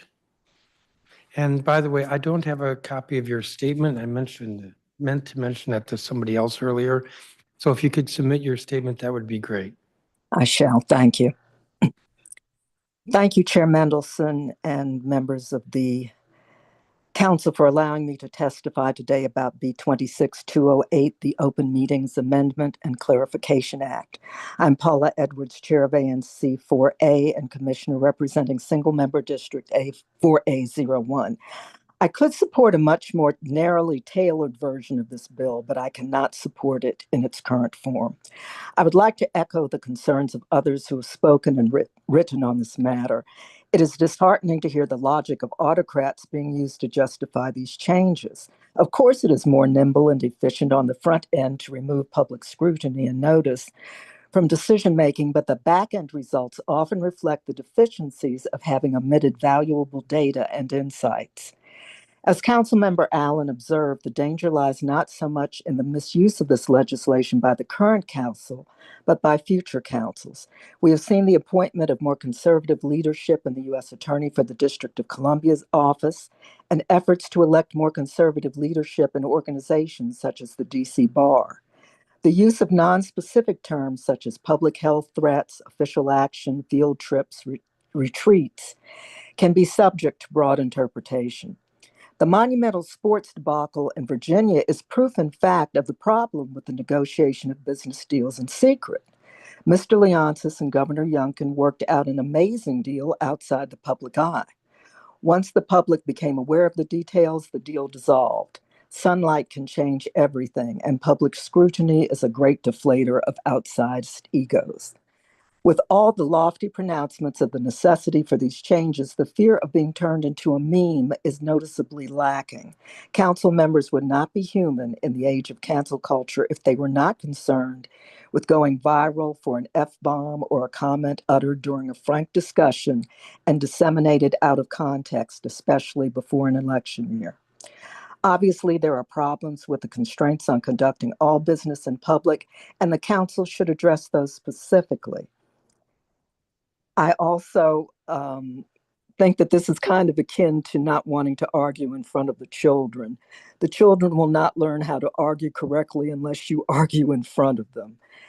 So I would really prefer that you tailor this very narrowly and keep the protections that we have. Thank you very much. Good day. And I'm available to answer questions if anyone has any. I have one question for you. You will submit a copy of your statement. I shall. Okay, I'm still processing this, arguing in front of the children.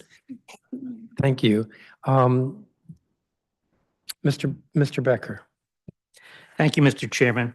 By enacting this bill, you would make DC the least transparent and least accountable of any legislative body in this country, not the Congress, nor any state legislature, county, or municipal governing body would be as closed to the public, at least by statute or by rule, as this body would be.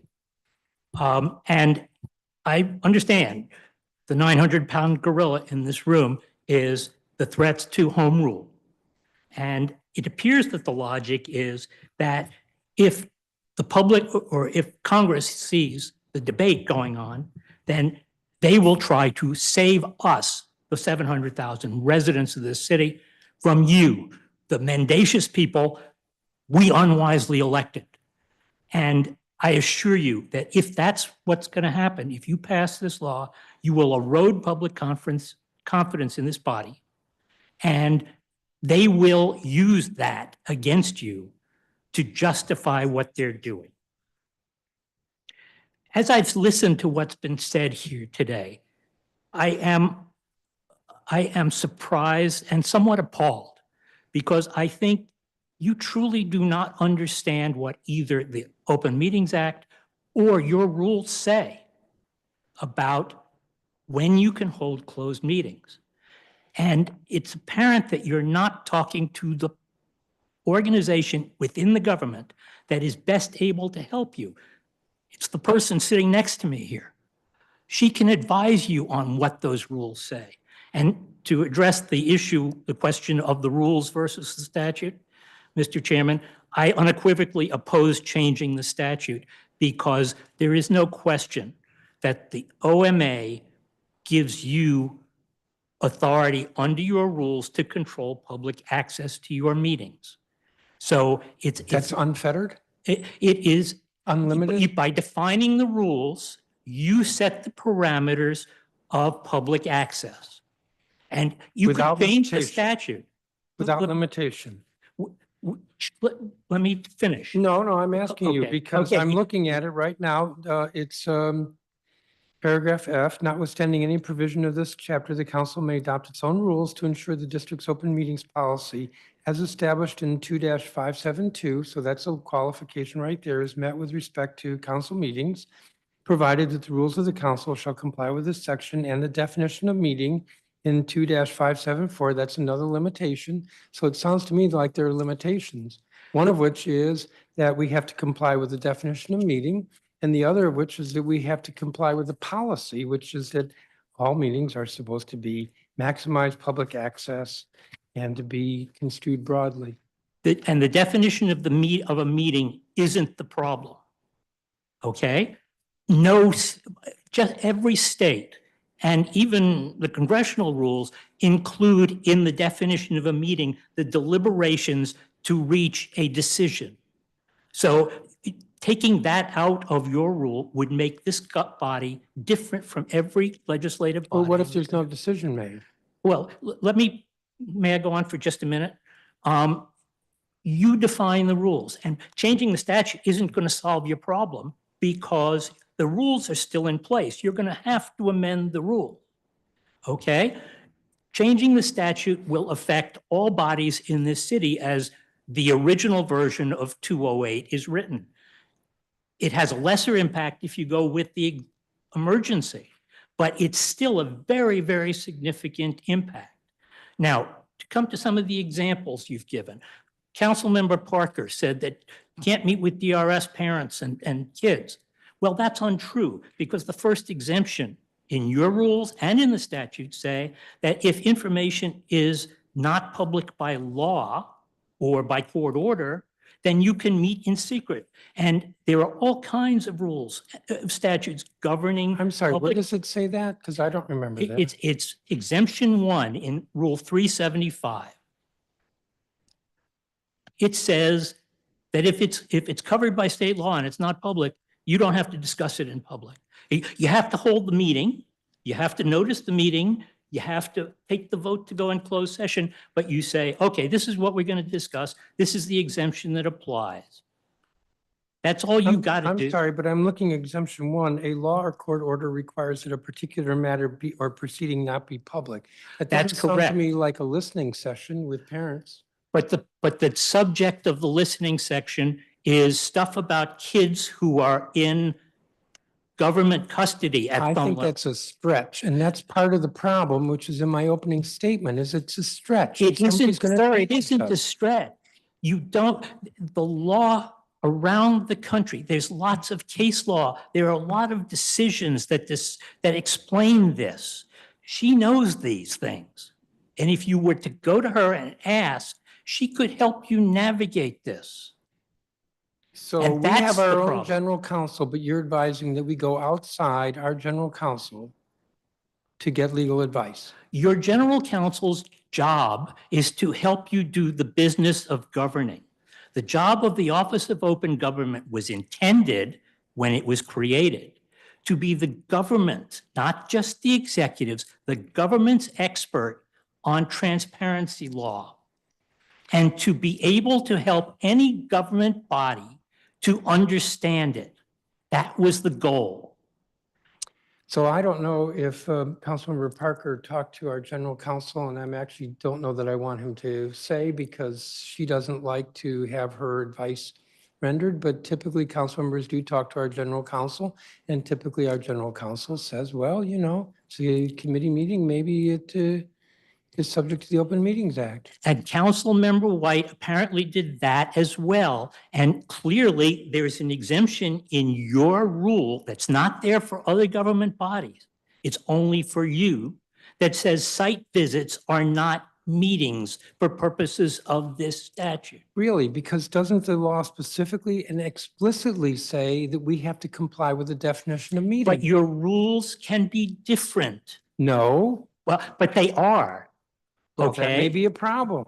But That isn't. I will read this again. Notwithstanding any provision of this act, the council may adopt its own rules to ensure the district's open meeting policies established in 2-572 is met with respect to council meetings, provided that the rules of the council shall comply with this section and the definition of meeting And in 2-574. And you can, as long, you can define what you will exclude from that definition for two reasons. One, because you can do it. The other, because you are the sole arbiters of whether you're complying with the law. So you're saying the language says, provided that the rules of the council shall comply with the definition of meeting unless we define it differently. Is that what you're I saying? think you could go way overboard. You could say, you could in your rules try to say what you said in this bill for just the council. Like, it's only for, you could try to. I read that we can't mess with the definition of meeting. I That's the don't way I think you read it. should mess with the definition of a meeting. No, I didn't Okay? see a That's should. the problem. The rules of the council shall comply with the definition of meeting in 2-574, paren 1. And in her testimony, Ms. Allen has discussed this, okay? How she can help you and how to interpret your rules. So Just speaking to you, you're the one who's making the assertion. I am making the Okay, assertion interrupted. because I have for 40 years been working in the area of transparency law. And I have a fairly good idea around the country of how this works. And she does too, because she does it regularly. And your reliance on people who are there to help you with your main business is not a good idea, because the Office of Open Government can give you much more help on this specific area. And you don't have to change. That's why I oppose this bill completely. You do not have to change your statute that will have an effect on everybody in this city in order to accomplish what the council needs to do. First of all, these exemptions are not narrow. They are fairly broad. Okay, so, you know, the fact that an exemption doesn't specifically say this actual kind of meeting is covered, it may be well within the definition of what the exemption says, even if it's not specified. So you're saying I should read these exemptions a bit more broadly? I think you should read them with the help of somebody who understands how they Just help me work. here. So you're saying I should read the exemptions a little bit more broadly? And yes, and I think that you. Yes, just stick with that answer, just yes. All right, then how do you reconcile that with the rules of construction, that this act shall be construed broadly to maximize public access to meetings? Exceptions should be construed narrowly and shall permit closure of meetings only as authorized by this act. And again, I say to you that the council has reserved for itself a power that no other body has. All right, I don't think you are responding to what I just said, which is you said we could look at these exemptions broadly And I just pointed out. I the didn't, statute- okay, more broadly than statute- you are. The Let me put, statute says narrow, narrow, narrow. You interpret this as narrowly, any exceptions as narrowly as possible. see, And you're ignoring that. what I am saying to you is that the exemptions are there. They are not specific. They don't enumerate all of the possible iterations of what is exempt. Okay? They aren't intended to be specific. Now, there are limits to broadly, is what I would say to you. You are interpreting them literally, is what I think is going on, rather than as they were intended. And again, I believe that there are people in the Office of Open Government can help you with that if you would take the time to work with them before you come in and do a massive change. What is a massive change in this statute, even though it's only a few sections? It would work a massive change on how the Open Meetings Act works. Because not by declaring that any entity, any gathering of this body or its committees that isn't for a legislative meeting or a committee meeting where a vote is going to be taken, removes all the procedural transparency provision. It means there's no need to notice the meeting and tell the public what's going on, what's happened. There's no need to take a vote to close the meeting. There's no need to preserve the record. There's no need to explain yourself about what exemption you're using and why. And there's your rules allow at the end for you to change your mind after the meeting, maybe 6 weeks later, and open the record of the meeting. But if you remove the meeting from the definition because it's not legislative and it's not going to have votes, then there's not going to be any record that could be released later. And that's one of the major dangers of this way of doing it, is you are removing all the procedural safeguards that ensure transparency. And that is a very big thing. And it won't, one of the things you have said is that you get these complaints and you don't like getting the complaints and you want them to go away. If you do what you're proposing to do, you will get more complaints than you have now. And the record you would have created by having the vote and explaining what exemption you're using won't be there for you to answer the person who complained. So you'll send the person away, you'll dismiss that person, and they'll be dissatisfied, and that won't solve your problem. You don't want to do that. You saw the care that Ms. Allen took in explaining why she couldn't adjudicate that April 2024 meeting complaint, okay? She went through the whole thing about why you could do what you did and what that complainant could do if they were not satisfied, but she made it so that the person, if they walked away, understood more what was going on and why. And if you just dismiss complaints and say, the statute doesn't require us to have an open meeting, then all you're going to do is piss people off, quite frankly. And that's going to cost you in terms of public trust in this body. I've refrained from interrupting you because I was interrupting you too much earlier. Okay. So, I did would you have like to, more? I have departed completely from what I intended to say, and that's okay. I would like to make another request of you, because if this had come up in the ordinary course of business, it would have been referred to the Committee on the Judiciary for a full review rather than being held in this big setting. And I think that would be more appropriate, quite frankly, because that's the general order. And this should be handled in the general order.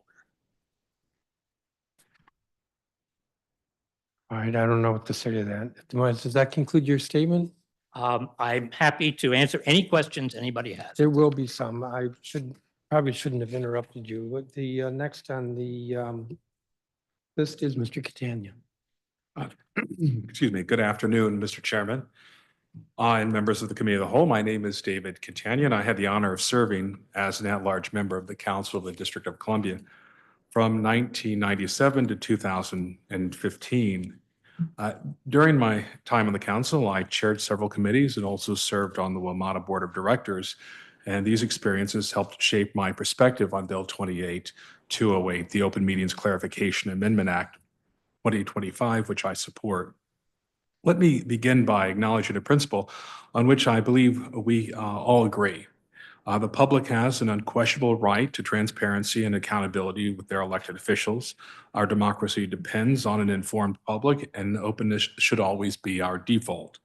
However, there are moments, rare and sensitive, when public officials must have the space to receive information and thoughtfully discuss matters that affect the health, safety, and welfare of residents without those exchanges being subject to open meeting requirements.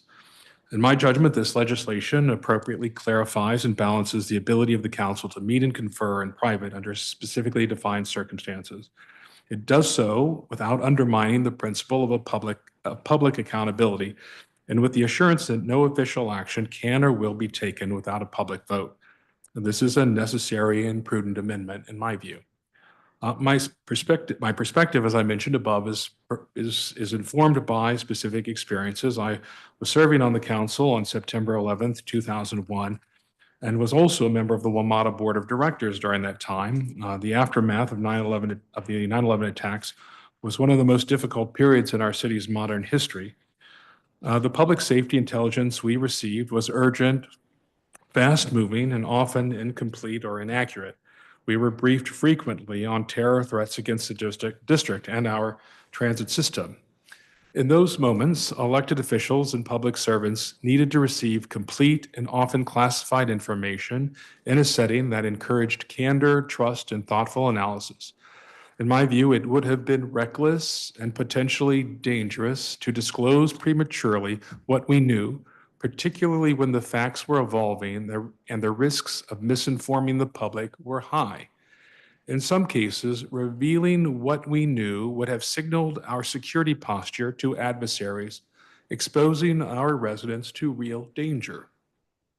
Another example from my time on the council comes from the 2008 financial crisis. And during that period, district leaders were informed of the macroeconomic forces facing the country and the district, including the imminent collapse of our financial systems. That type of information cannot be absorbed or responded to effectively in a public forum in the moment. Officials needed time to understand the data, consult experts, evaluate consequences, and construct a prudent and credible plan before engaging the public. A media-driven reaction was not possible and would not have served anyone, not our residents and not our businesses. While I was not serving on the council during the COVID-19 pandemic, I can still appreciate the critical nature of decisions that had to be made during that time. In a public health crisis, officials must be able to receive timely, science-based information, discuss potential scenarios, ask questions freely, and work through complex issues together before presenting a considered and informed message to the public. These conversations require space for thoughtful deliberation, not real-time performance. Beyond emergencies, there are also basic matters on sound governance that this legislation supports. A well-run government must be able to negotiate effectively on behalf of its constituents. Take, for instance, conversations around stadium improvements for a major league franchise. From a business perspective, it would be wholly inappropriate for the council to telegraph its negotiating posture, financial parameters, or internal concerns in real time, especially when the other party has no obligation to do so. To enter such high-stake negotiations without the ability to confer privately is to forfeit one's leverage and to risk delivering a poor outcome to the public. It is important to stress that this legislation does not endorse secrecy in the conduct of public business. On the contrary, it reaffirms that no official decisions can be made outside of public view. It simply allows council members the opportunity to confer, question, and prepare themselves to engage in substantive public debate. As a former council member, I can tell you the path to effective policy is paved with preparation. Robust, informed public deliberation is only possible when members have had the opportunity to think critically about an issue, work through its implications, and arrive at positions that are well-reasoned. The alternative is a system where council members must react instantly, with cameras rolling, to information that they are just learning. That may satisfy, a desire for immediacy, but it rarely produces good governance. To conclude, I support the Open Meetings Clarification Amendment Act of 2025. It draws a necessary distinction between transparency and premature disclosure, between secrecy and deliberation. It trusts our elected officials to know when a private conversation is essential and ensures that no decision will be made without public accountability.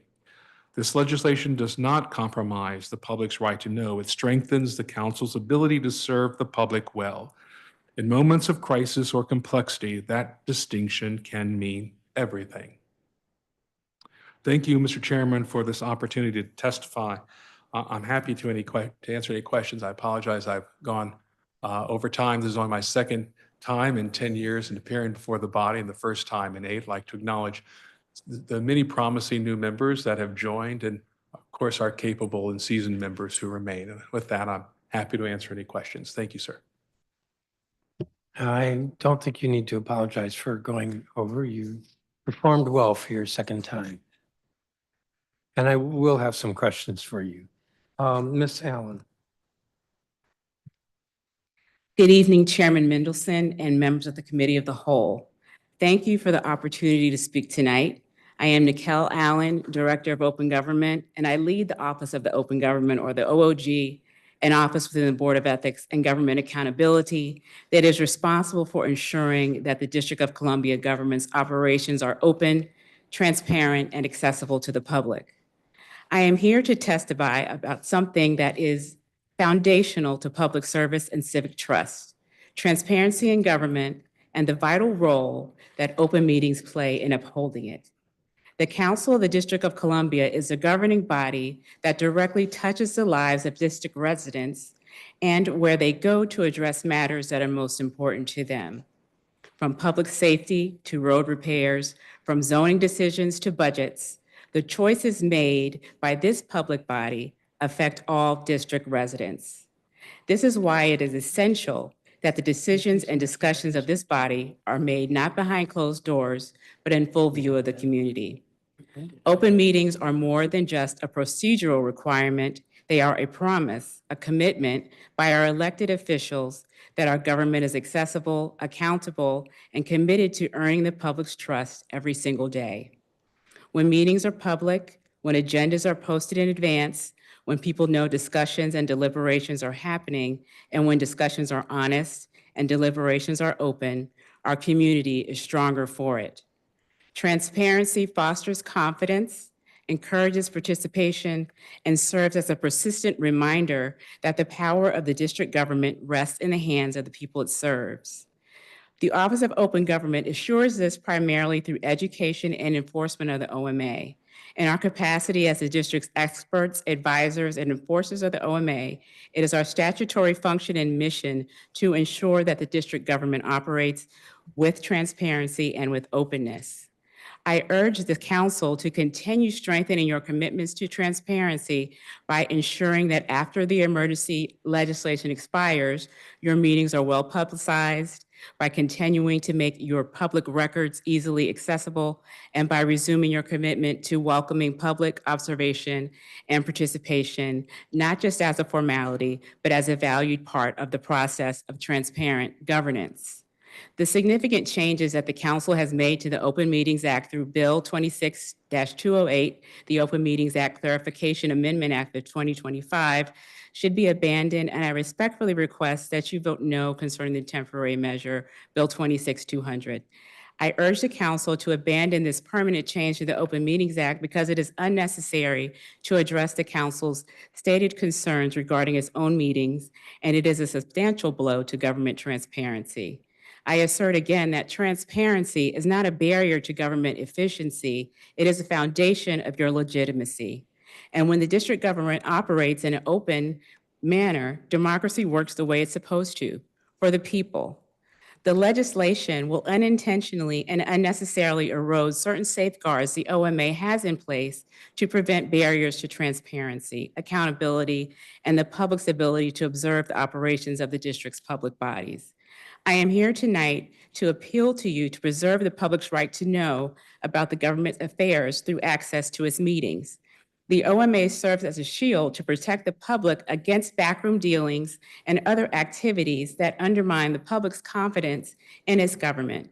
Transparency is not always convenient, but it is necessary to build and maintain the trust of your constituents. I'm going to interrupt for a second. Yes, So sir. I think some of the rhetoric sounds, what do I want to say? Very, I guess I'll say compelling, but you know, OMA serves as a shield to protect the public against backroom dealing. The thought here is that members as a group get together and make deals over legislation. Doesn't that usually happen one-on-one? That I go to Councilmember Catania and I say, hey, I'll vote for your bill if you vote for my bill? I don't think I do that at the breakfast or in front of all my colleagues. Well, respectfully, I think it's a matter of perception. And as you know, BEGA was Well, was now, created. what does that mean, Well, perception? BEGA was created at a time when there was very much distrust in the government, where you had some elected officials who were acting unethically and also illegally. And you, as the council, created my agency to stand as a safeguard to those types of activities. Sure, that's BEGA, that's government, that is what Board of Board of Ethics and Ethics and Government Government Accountability. That's why we all file our disclosure statements. And when there's an allegation of a conflict of interest, that's what BEGA deals with. That's not open meetings. Open meetings. But I'm just responding to this backroom dealing because, you know, what I noticed with a number of the statements, witnesses' statements, is that they kind of speak. I can't think of the right word here.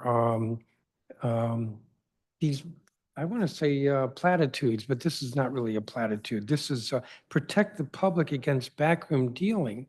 But that's not the Open Meetings Act. If anything, that's the Ethics and Government we go- Accountability Act, or that would be, you know, just one-on-one conversations between two members.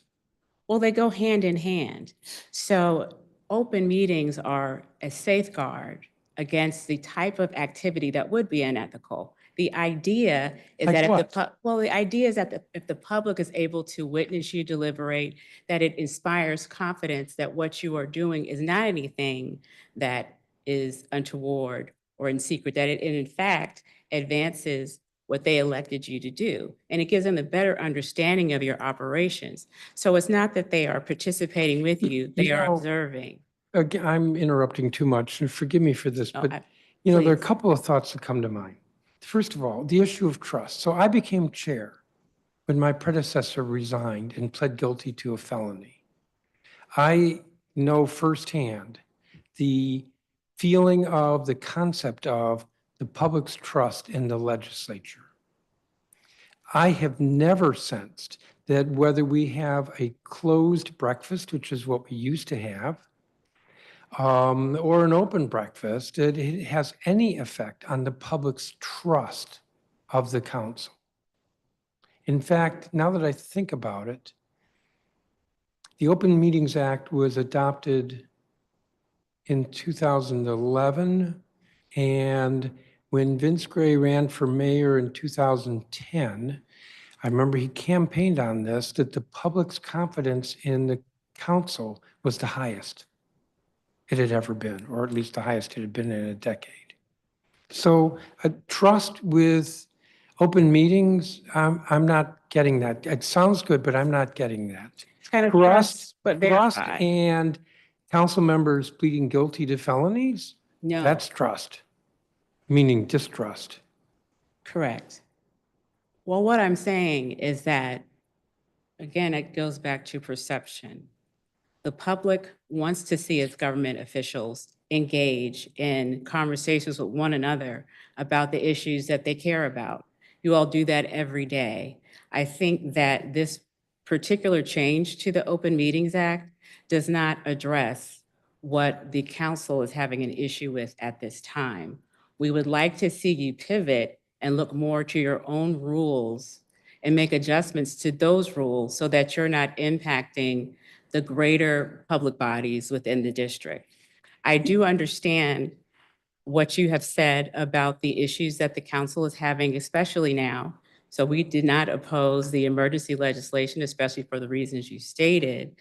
But going forward, once that emergency has abated, we feel that the Open Meetings Act, as it exists now, provides you with the tools that you need to be able to address the problems that come before you, while at the same time maintaining the image of the district government as one that's open and transparent and accessible to the public. That's the idea behind open meetings and the idea behind this government being transparent by permitting its public to understand and view its deliberations, its meetings, just to know what's going on. Well, you seem to be making an argument that the provisions that I've been talking about, that it's a mistake that they apply broadly across all public bodies. Well, yes, I mean, and Yes. you are Yes. the body that the And you public seem and to be everyone making an looks to. argument that we should be more focused on the council and not make these changes so broadly as to affect all public bodies. That's correct. And I find it interesting that almost all the testimony has failed to address that, whether this should apply broadly or just to the council. But it's interesting because a lot of the testimony has said that it's too broad for the council, that it needs to be more narrow for the council. Sort of different than what you're saying, which is we need to focus on just the council. Yes, because your function is different than, I see the wide public bodies throughout the district, from the public charter school boards of trustees to the zoning commission to the bicycle advisory commission. All of these different public bodies are subject to the Open Meetings Act. They do not function in the way of council. They're not elected officials. They're not paid. So this body, I think, with the Open Meetings Act, as it is now, has carved out the ability for itself to create its own rules. And I believe that was the reason, because you are the council of the District of Columbia. You do have things that come before you that are unique. So instead of changing the Open Meetings Act, I would like to see the council work within itself to change its rules to ways that work better for what you're trying to accomplish. Now, I interrupted you, and I think you're speaking to a little bit later in your statement. And I want to, you're bringing that up reminds me, I wanted to make this point. Earlier, I was arguing with Mr. Becker. I want to be clear.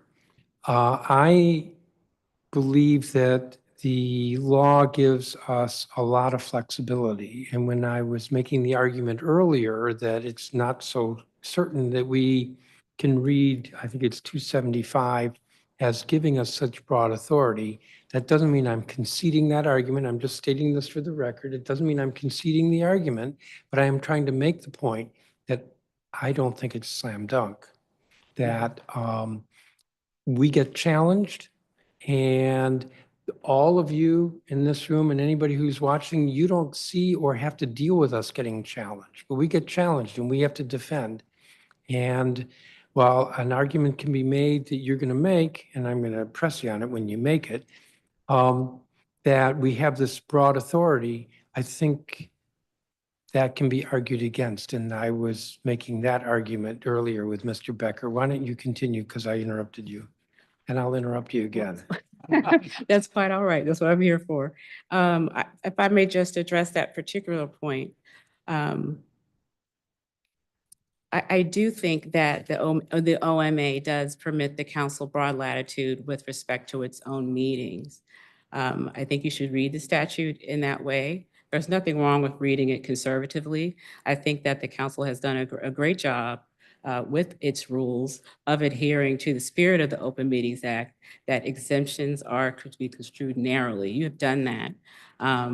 But again, I do understand that we're in extraordinary times, and I do understand the concerns that council members have voiced about committees and being able to have open discussions with one another that do not violate the Open Meetings Act. But again, I think that's where you as a body can get together and change the Council Period 26 rules to solve those issues, not so much to change the overarching Open Meetings Act to change the Council Period 26 rules. You should actually change those rules if those rules are hampering you from doing your business.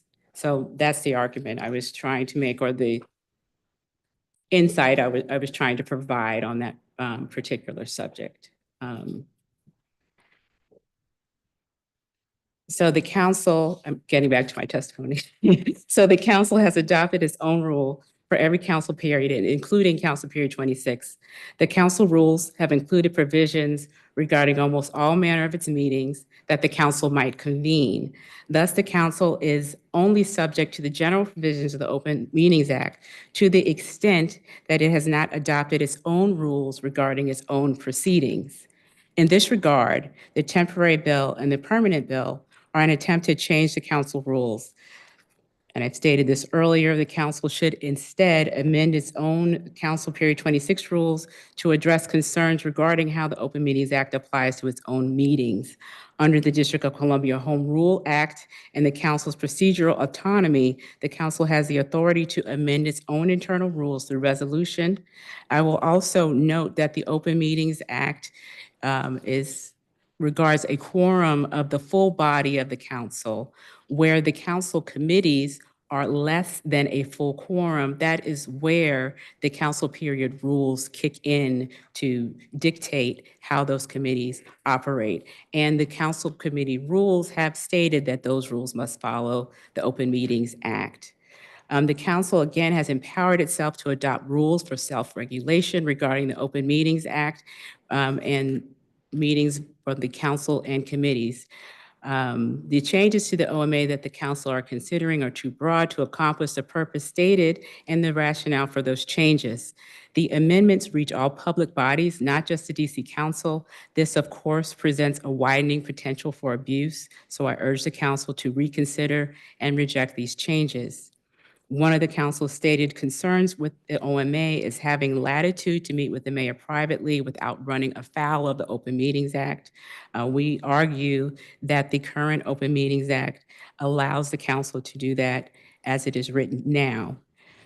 Meetings must also be convened for emergencies. The Open Meetings Act expressly provides for a public body to hold emergency meetings under DC Official Code Section 2-5764 to address an urgent matter.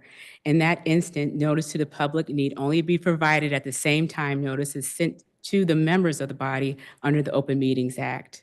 In this instance, the council may look again to its own rules for conducting meetings and utilize any of the applicable reasons for having a closed meeting under the OMA if an emergency arises after the expiration of the emergency changes to the OMA.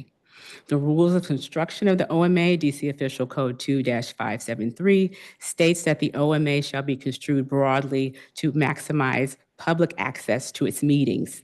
This means that the emergency must be real and not imagined or supposed under the current Open Meetings Act. It also means that exceptions to the Open Meetings Act must be carefully applied. With the current situations with the district's budget and other threats to home rule, provided justification for emergency changes to the OMA that are in place now until July 6th.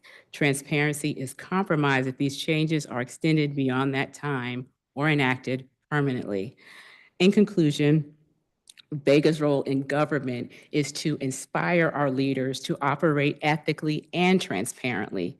Bega's mission is to promote a culture of integrity in district government, and Bega is successful if you, as leaders in our community, remember your obligations to your constituency, and that is to provide them with full access to their elected leaders. The temporary bill and the permanent bill substantially weaken the Open Meetings Act and the public's trust, and I encourage you to abandon these changes. The council represents the people, so holding this body to high standards of ethics and openness bolsters its effectiveness because a transparent government is not a burden, it is a safeguard. The district must continue, even in the face of adversity, the work of building a government that listens, shares, and shines light on its operations. Thank you, Chairman Mendelson and members of the Committee of the Whole for the opportunity to testify this evening. Thank you. Thank you, each of us. Put us on a 10-minute. It might be more than one round, or I might go over. I'll try not to. I have colleagues present. Ms. Allen, I want to go back to a comment I made a few minutes ago about the distinction between how the council's treated and how the other rest of the public bodies of the government are treated. So if I remember correctly, what the bill does is it adds to the list of, I think it's 16 exceptions. It adds to that 2 or 3. I'll characterize, I don't have the language in front of me, a briefing where confidential negotiations are being discussed. Field trips. What's the third one? Maybe that's it.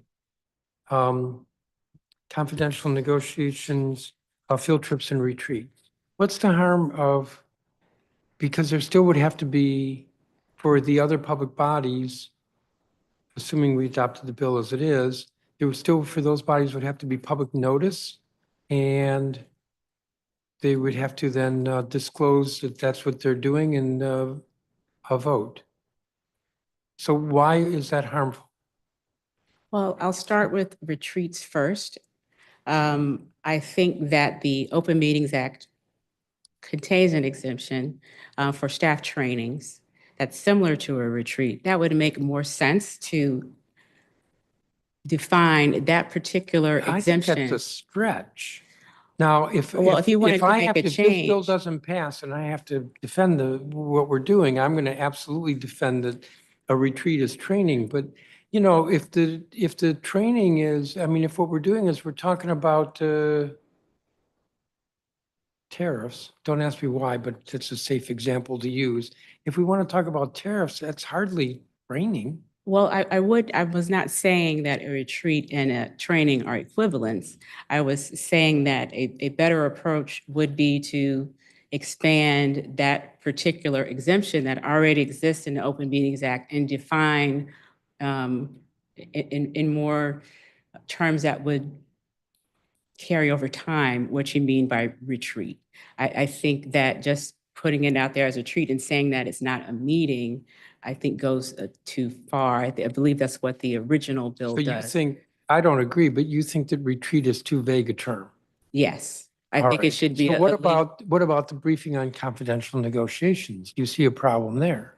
Well, that's currently in the Open Meetings Act. There is an exemption for negotiations. That's where the negotiations are with that body.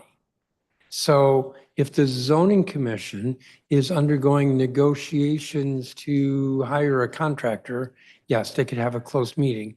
But what's behind that provision here was a briefing of the council about negotiations that the mayor was having.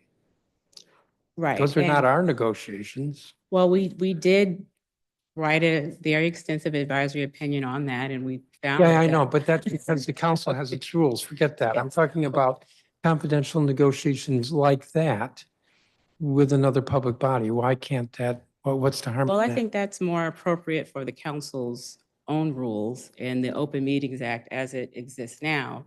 Again, that exemption for negotiations is there, and there's also an exemption for receiving advice from an attorney. Most of the times in the district, when there is a negotiation happening, there is someone from the Attorney General's office or from a general counsel's office who is involved, who is providing briefings on that process. Not always, but that exemption is also there. All right, I'm never good at coming up with examples, but the zoning commission has a case before it, and it involves a developer. And it turns out that the developer is involved in some negotiations with another developer. And the zoning commission thinks that this is important for it to know it, but those negotiations are confidential. So the zoning commission wants to have a closed meeting through the process, because they would have to notice it, and they would have to vote, but they want to have a closed meeting to discuss the negotiations between those two developers. Relevant to what's before the zoning commission, but the negotiations are confidential and they don't involve the zoning commission. So I don't see how that's covered. That's not advice of an attorney, and it's certainly not their own negotiations. Mr. Chairman, I think it's really hard to dream up hypotheticals and adjudicate them. That's why courts only deal with cases and controversies. At the time a meeting needs to happen, you need advice about what is related to that incident, okay? Whether it can be done or not. To sit here and try and dream up hypotheticals and solve them is just a fool's errand. Really? So the way we draft legislation is to not try to figure out how it could be applicable or were there unintended consequences? You can figure out sort of the gross ways they operate, but figuring out how they operate in very specific circumstances where this negotiation is going on over here and somebody else needs, that's a very difficult thing to do even in real life, much less to hypothesize how it would work. It's before us. But what I thought And we I were think the dealing other- with in this bill is the council and its ability to accomplish what it needs to accomplish. Now, I was pursuing with Ms. Allen why she's concerned of the applicability to other public bodies. And the third was field trips. Field trips are covered No, by I'm asking Ms. your Allen. rules. I'm asking Ms. Allen. Well, to broadly make field trips apply really to the executive, I think it's something that needs to be more legally defined so you capture exactly what you intend. I think there is a opportunity for abuse there for other public bodies, especially with the term field trip. I deal with a lot of schools, and I could see a situation where they say, well, we're on a field trip, so there's no need to follow the Open Meetings Act. And it may not be the type of trip that you are contemplating as the council, but again, we have different levels of public bodies within the district. And I think that type of language needs to be refined to make sure it captures what you intend for it to capture. And I think to apply it to all public bodies is not workable. Because there's too much of a potential for abuse for provisions such as that for all public bodies. I think it should be narrowly tailored to deal with what the council has before it and the types of decision the council has to make on behalf of its constituents. Even though there's still the safeguard that the public body would have to give notice and vote to close the field trip to the public. Your amendment proposed taking a field trip out of the definition of a meeting, and therefore there's no notice requirement and none of the other procedural transparency. That's not correct. Excuse me? That's not correct.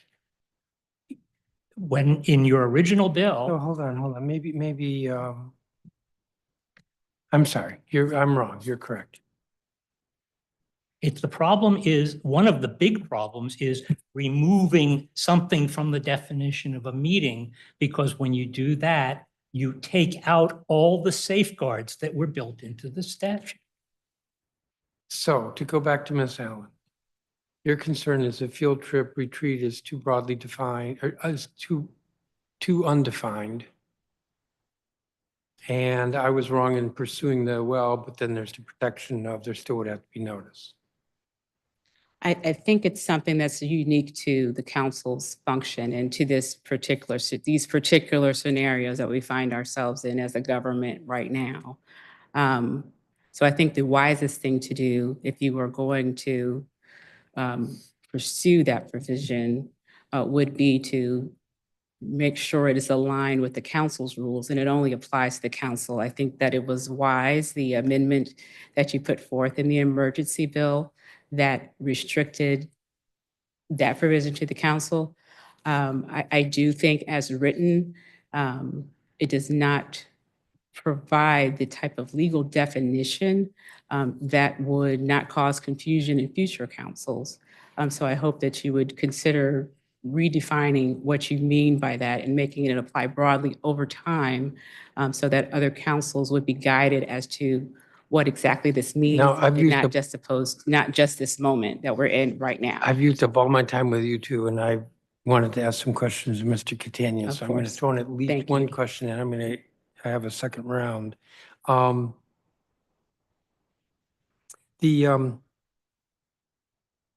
have this unarticulated question about trust, but I think you were present when I was pressing this issue earlier. When your experience on the council, do you think public trust was really affected by open versus not open meetings?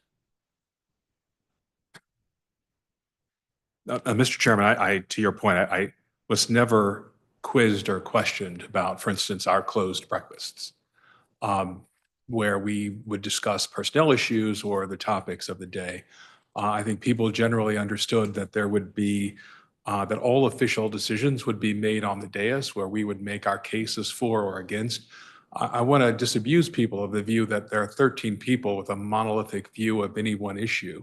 There are internal tensions and rivalries, and so the likelihood that the 13 will somehow conspire together to close the public out is, I didn't see it in 18 years. What I did see, though, and if you'll permit me, Mr. Chairman, there is this tension between theory and perfection and reality. This is an organism. The council is an organism. And for it to function, there needs to be trust among the members. There must be times in which you can discuss openly with one another without peering eyes the topics of the day, not taking official action, because I believe that has to be done in public. That's a given. But the ability simply to know each other as people, to have that opportunity to discuss and trust one another in that kind of collegial setting is invaluable. I remember, I'll get myself in trouble, but before the Open Meetings Act, this can be a pretty tough business. And we can say things, particularly if we have sharp tongues, that can hurt feelings. And there would be few opportunities if we only met under official notice for us to pass and patch things up. And so I used to hold in my office at the end of the day where people would come by. And I never knew from one day to the next who would come and for what purpose. And there were sometimes, there was sometimes a drink involved. And I will not mention the number. One person was famous for coming and never bringing any. But that is a story for another day. But beyond that, this is a rough business. And you have to have a chance to interact with each other. And what we cannot do, and with lots of respect to the people who have a different point of view, we cannot criminalize or risk the criminalization of the simple tasks of collegiality. Always thinking, is this going to be subject to some Twitter or some tweet or some blogger accusing us of something? You will have quite enough to take on your plate. And yes, official actions have to be made in public. But criminalizing the conduct of collegiality is madness. And as far as, and I don't want to be pulled in, my last point, I don't want to be pulled into this argument, council versus others, but, I was appointed to the Tax Revision Commission, the most recent one. And at the very beginning, there were many of us who said, hey, let's have a dinner so we can get to know each other, because many of us didn't know each other. I mean, some of us did. Tony Williams and I knew each other well, but there were others. And there was, a rather particular point of view, I might suggest strident and theory-oriented, that, oh no, we can't do that. And I thought, well, it's dinner. We're not talking about War and Peace. We're not talking about, we can all as adults say we're not going to talk about the content, but I have to know you and your history and your background, what is important to you and what might not be, in order to make proposals in a safe space where we can talk. Not worrying that, there's going to be someone making light of a situation or tweeting out, or where there might be an interest group sitting right there, arms folded, ready to insert some kind of pressure on an individual.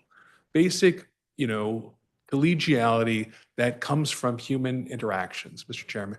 And I think an overly prescriptive open meetings system where you have to get a legal opinion before you can act is kind of strange. And if you'll permit me, I'll give two examples. And if you'll just bear with me, 25 years ago, I remember sitting in this building and, we were receiving intel from Intelsat. And, the level of our ability to respond to terrorist attacks was really laughable. The amount of, where we stood with respect to being able to detect chemical warfare in WMATA was non-existent, and so on and so on and so on. If we could not have had that discussion privately and thought about now, how do we get our act together? How do we get these ducks in a row? It would have petrified the public. And for what? Another, I remember sitting in this building in 2008 where we had 7 days of cash because the mutual funds were collapsing, the banks were collapsing, our cash on hand had dwindled to nothing. And as you may recall, National Airport was closed, the hotels, you couldn't see a light on in the building. We had, I believe, 7 to 9 days of cash on hand. We had to understand what the situation demanded. And that meant we had to we weren't trying to, we weren't trying to figure out how to divvy up the cash. What was left, that wasn't what we were trying to do. We come to office public service because we wanted to make sure that we could meet essential services next Monday. And how do we do that in a responsible way?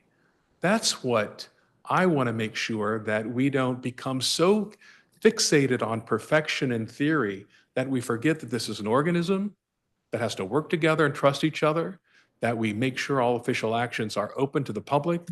Mr. Chairman, thank you for this permission to be a bit extemporaneous, but I feel very, I feel it's very important that we not criminalize our functioning government, and that every time you want to do something, you don't have to have a legal opinion to do it, because that is a problem, because that is ceding your ability. You are the top of the food chain. When you have to receive a legal opinion from an unaccountable, unelected person on whether or not you can meet and serve the interests of this public, that is a problem to me as a citizen. Thank you. So you cited three things. I know I'm way over my time, but one of them was chemicals in the subway system. Yeah. Now, folks would argue that there's an exemption for to protect the public from existing or potential terrorist activity. So maybe that would be covered under the Open Meetings Act. We'd have to go through a process to close. You also cited. But Mr. Chairman, may I say, we don't often know. Sometimes a meeting starts about a subject A, and then it careens into subject B. Fair point. You don't know that. But let me just, so then you also cited cash on hand. I don't think there's any of the 16 exemptions that would speak to that. So I don't know how we would close that meeting. But then you also spoke to dinner. Now, folks would say that exempted from the definition of meeting is a social gathering. The reason why I say that for last of the three you mentioned was because I just want your sense of the value of, maybe it's not dinner, but a more informal setting where we're talking about some of the stuff we have to deal with. A year ago, our meetings kept getting disrupted by ceasefire people, activists.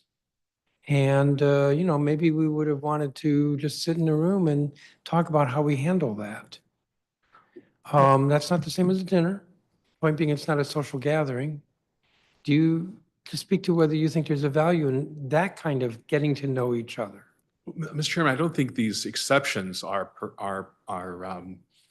they may look right, they may sound right, but in reality, if I'm sitting next to someone at dinner that we say at the beginning is going to be a social occasion, who's going to be the police to decide, well, that's in getting to tax matters? Or again, how things start in one way and they lead to another. But in any event, there's always one person in the group that who will take a hard line approach and say, oh no, the appearance, we've heard a lot about that. The appearance will be, and we have to be mindful of what the appearance will be. No one will believe that you all are just having dinner. And therefore, you enter public service, in this case, in a private non-compensated capacity because you believe that the city needs a fair and better, tax system that will incentivize opportunity. And then all of a sudden, you are accused of being dishonest, that it really wasn't social. It was simply, you were obfuscating the real fact. You called it social, but it was really something else. Who wants to be involved in that madness? You do something as a citizen. Who wants to do that? And there's always one. And even if it isn't a member of the 9 or whatever, however many members of the commission there were, there's always someone with a cell phone and a Twitter account that will accuse you of breaking the law. And then you are on defense. And especially if you are an officer of the court or if you have a standing in the community, why would you put yourself forward to be immediately accused of something as silly as that when it was dinner? Who has time for that? I don't have time to find legal opinions, and I don't have time to go into the stratosphere, the ethos, and figure out who's throwing mud that day. It's madness. I'm way over my time. Councilmember Fruman? Thank you very much, Chairman Mendelson. I guess this is the danger of coming to a hearing that Chairman Mendelson takes such a deep interest in, but it's an important topic. Thank you for all of it. Thank you, Councilmember Catania. No need for you to apologize for going over. I'm sure when you were chairman of committees, you always let everybody go well over on their testimony. There's been a lot of conversation at 10,000 feet about broad principles. I think that's super, super helpful. I have just a couple of very practical things that I want to try to understand. I thought I heard you, Ms. Allen, suggest that we could easily carve out committees. So the open meetings requirements didn't apply to committees, it just applied to the council as a whole. Did I hear you correctly on that? The Open Meetings Act, the broad act, does apply to the whole council. The council's rules deal with committees, and those rules have subjected the committees to the Open Meetings Act. So So that's I guess what I was getting at. So that with a change of our rules, we could say that it didn't apply to committees. You could, I wouldn't advise you to. Of course, in my role, I can't say I would advise you to change it completely, but to alter it in a way that it's more workable. And when I say not subject to the Open Meetings Act, I mean the principles of openness. So, I mean, part of the thing that, the reason I'm latching onto it is we've had a number of episodes where we couldn't have committees do small things. Right. But nothing that happens in a committee actually is final action. Anything that happens in a committee has to go to the full council. And so it strikes me that maybe there's a way to square this circle by exempting committees. And then now you're talking about a different thing. Now you're talking about gatherings of 7 or more council members, which would be the issue. Right. And what I'm hearing you say is the law doesn't require that it apply to committees. It is within our power to not apply it to committees. That is accurate. Okay, thank you. Mr. Becker, I'm turning to you next. So you talked about different things that the way in which we could fit many of the things we're talking about into the existing exceptions. And under the existing exceptions, what we would do is do an upfront notice that there was going to be a meeting, then at the meeting, vote to close the meeting, and the notice of the meeting and the vote to close it would in effect be the record for that meeting, because once it's closed, it's not on cameras, it's not recorded, it's not, people aren't creating minutes as far as I'm aware. So from the perspective of the public, why would that provide more information to the public than if after the fact we had a log where we said these council members met in closed session and this was the broad topic at the same level of detail as the original notice would be, that allowed us to be more nimble, but to let people know when it had happened. What's the advantage of the upfront notice as opposed to the post hoc notice? And I suppose a theory could be, well, if there's an upfront notice, the public could stop it from happening. But I don't see, what's the difference? What's the difference from the perspective of the public from a upfront notice and a post hoc report?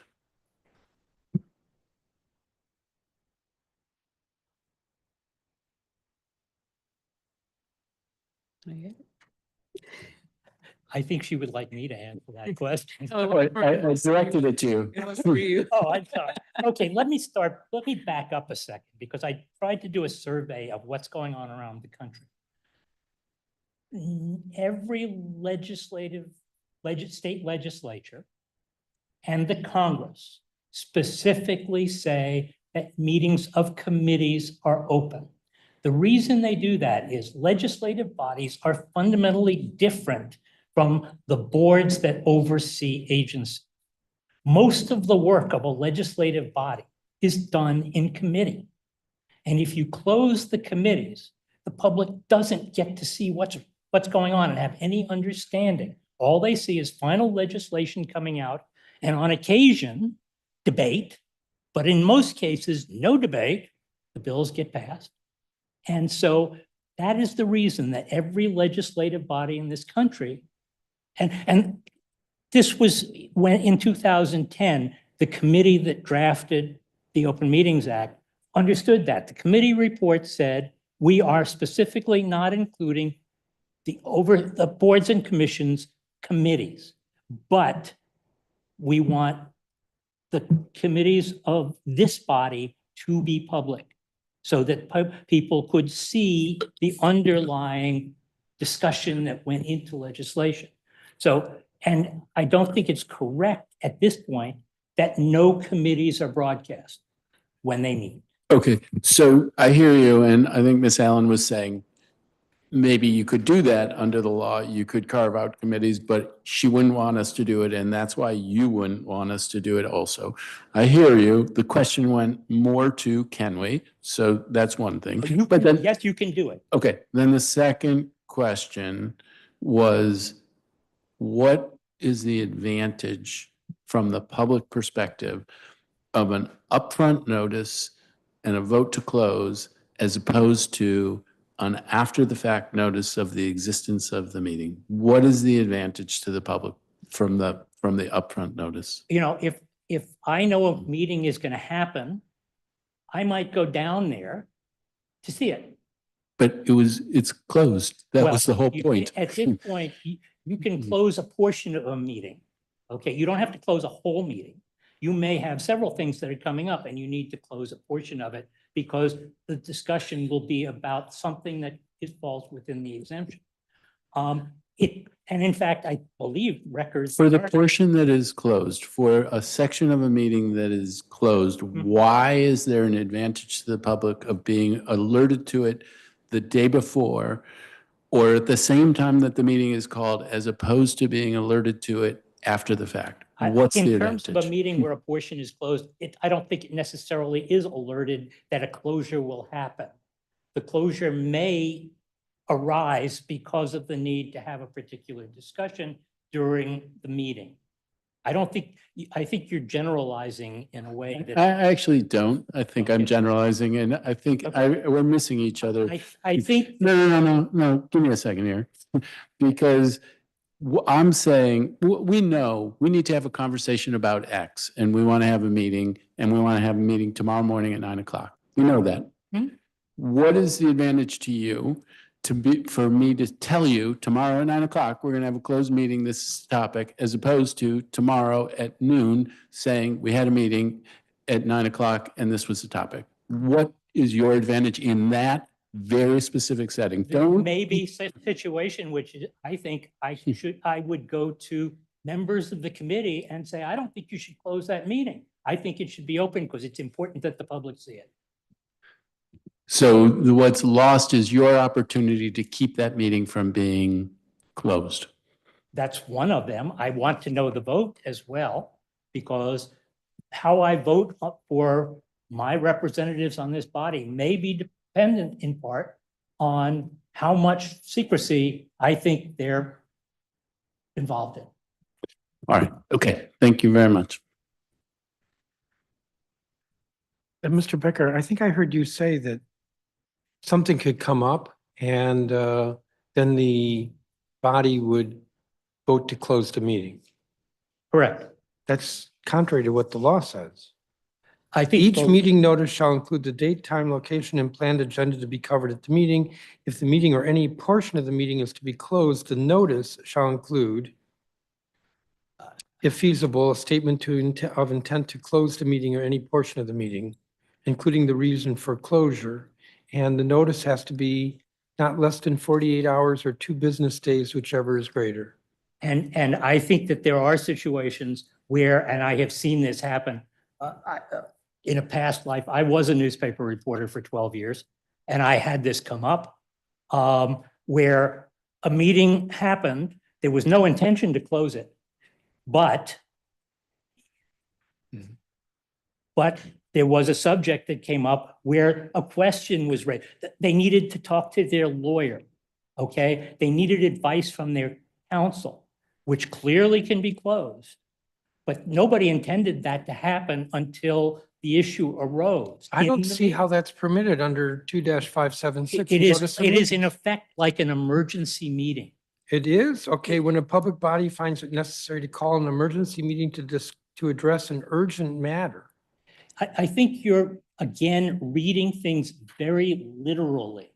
And that, the law doesn't work that way. It doesn't? No, But- it doesn't. But wait a minute, the law law- says this act shall be construed broadly to maximize public access to Yes. meetings. Exceptions shall be construed narrowly. Mhm. And it so- also says the public policy of the district is that all persons are entitled to full and complete information regarding the affairs of government. That says to me that, yes, this has to be read as literally as possible. Well, except that in practice, you have a meeting that's going on and a legal question arises where a body needs the advice of its lawyer. And they don't have to adjourn the meeting until they get, if their lawyer is there, they don't have to adjourn the meeting and call a new meeting.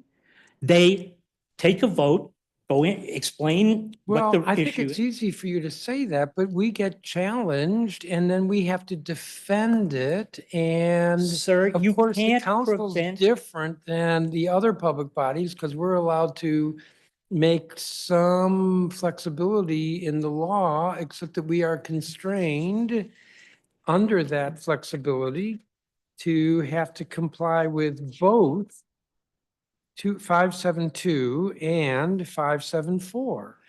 That is correct, but you cannot stop the complaints from happening, just like you can't going through life, prevent somebody from suing you. The goal here is not to stop complaints. The goal here is to have a clear and unambiguous law where the council isn't, I'm trying to think, I think it was Mr. Catania used the phrase being on defense. And Because the law says, read this literally, and you're saying, oh, no, there's room for flexibility. there is ample case law around the country that supports what I'm saying, sir. And How about case law in the district? case law in the district is almost non-existent because getting into court in the district on an open meetings or open records case is expensive and very Well, I long do know process. this. There's a lot of And in case fact, law. under the Open Meetings Act, I don't have a private right of action to sue you. Okay, but I do know this, that in the district, Freedom of Information Act, which is sort of similar to open meetings. I mean, it's about open government and the public's right to know that there's a lot of case law. And the case law often goes against the district because the statute says this is to be interpreted narrowly and that open access is to be interpreted broadly. And I would say. Same concepts, and the courts typically rule against the district with an agency when they try to, And I would say to you, as I have said to the council for 25 years, since the FOI Act was amended in 2000, was that the culture of secrecy in this government, particularly with regard to records, is very deep. And even over time. okay, but that's not the, we're But not wait a here minute. about Okay, well, you FOIA. brought this up. So over No, time, if you, I brought up how you interpret the statute, And and I'm you said trying to there's no explain to you case law, why and your I said there is interpretation is- parallel issues. and I'm trying to explain to you why, when you try to analogize to the FOI Act, that your analogy isn't working because, for example, there was a period of time before the pandemic when the MOLC was ruling in more than 50% of cases appealed to it on FOI question, that the agency had withheld records wrongly. And what did So the it court wasn't say? just the court, it was the mayor's office of legal counsel But what was did the, overturning denial. okay, but And Fritz Mollhauser, who was here until recently, has ample documentation. okay. I only brought it up because there is case law about interpreting the statute to broadly and exemptions narrowly, and that's what the law is with And regard that's to here. correct, but I failed to recognize Councilmember Pinto, and you have an opportunity for questions, and then I have some more. Thank you, Mr. Chairman. Hi, everybody. Thank you so much for being here and all of your helpful testimony. So I want to ask about this idea that the council can change its own rules. So is it your opinion that, notwithstanding the Open Meetings Act, if the council changed its own rules to exempt itself from the Open Meetings Act, that would supplant the Open Meetings Act? no, because the statute specifically says that it applies to the council. But how it applies to the council is through the rules. So to remove the council from the statute completely, you would have to amend the statute. Okay, how about changes to the council's application of the Open Meetings Act to include anything but a full exemption? It's hard without seeing what you're doing. If the council's rules had to be in lockstep with the statute, there would be no reason to have this statement that the council designs its own rules to comply with the statute. I agree with that. But you said earlier that if the council wanted to change its rules, there's a mechanism to do that. The council can change their rules. That's that- true. Okay, That is so, but you also think that if the rules were changed so far so as to completely exempt ourselves, that would be going too far. That would certainly be going to. So who is the arbiter to determine how egregiously or expansively the council is authorized to change our own rules within the meaning of the current Open Meetings Act? Though it pains me to tell you this, you are the arbiters of that. Because, as Ms. Allen wrote in the opinion, you have reserved the right to enforce your rules in the way you see fit. In other jurisdictions where the question comes up about whether a court can enforce the council's, the legislature's rules or the Open Meetings Act, the court generally says, under separation of powers principles, we do not have the jurisdiction to do that because the legislature is a co-equal branch of government. And that is a very major distinction in state Open Meetings Act about the legislature as opposed to a city council or a county council. To the city council and county council, the state open meetings law applies strictly. But in many states, even there are constitutional provisions in 10 states, and in other states, the statute specifically says the rules apply.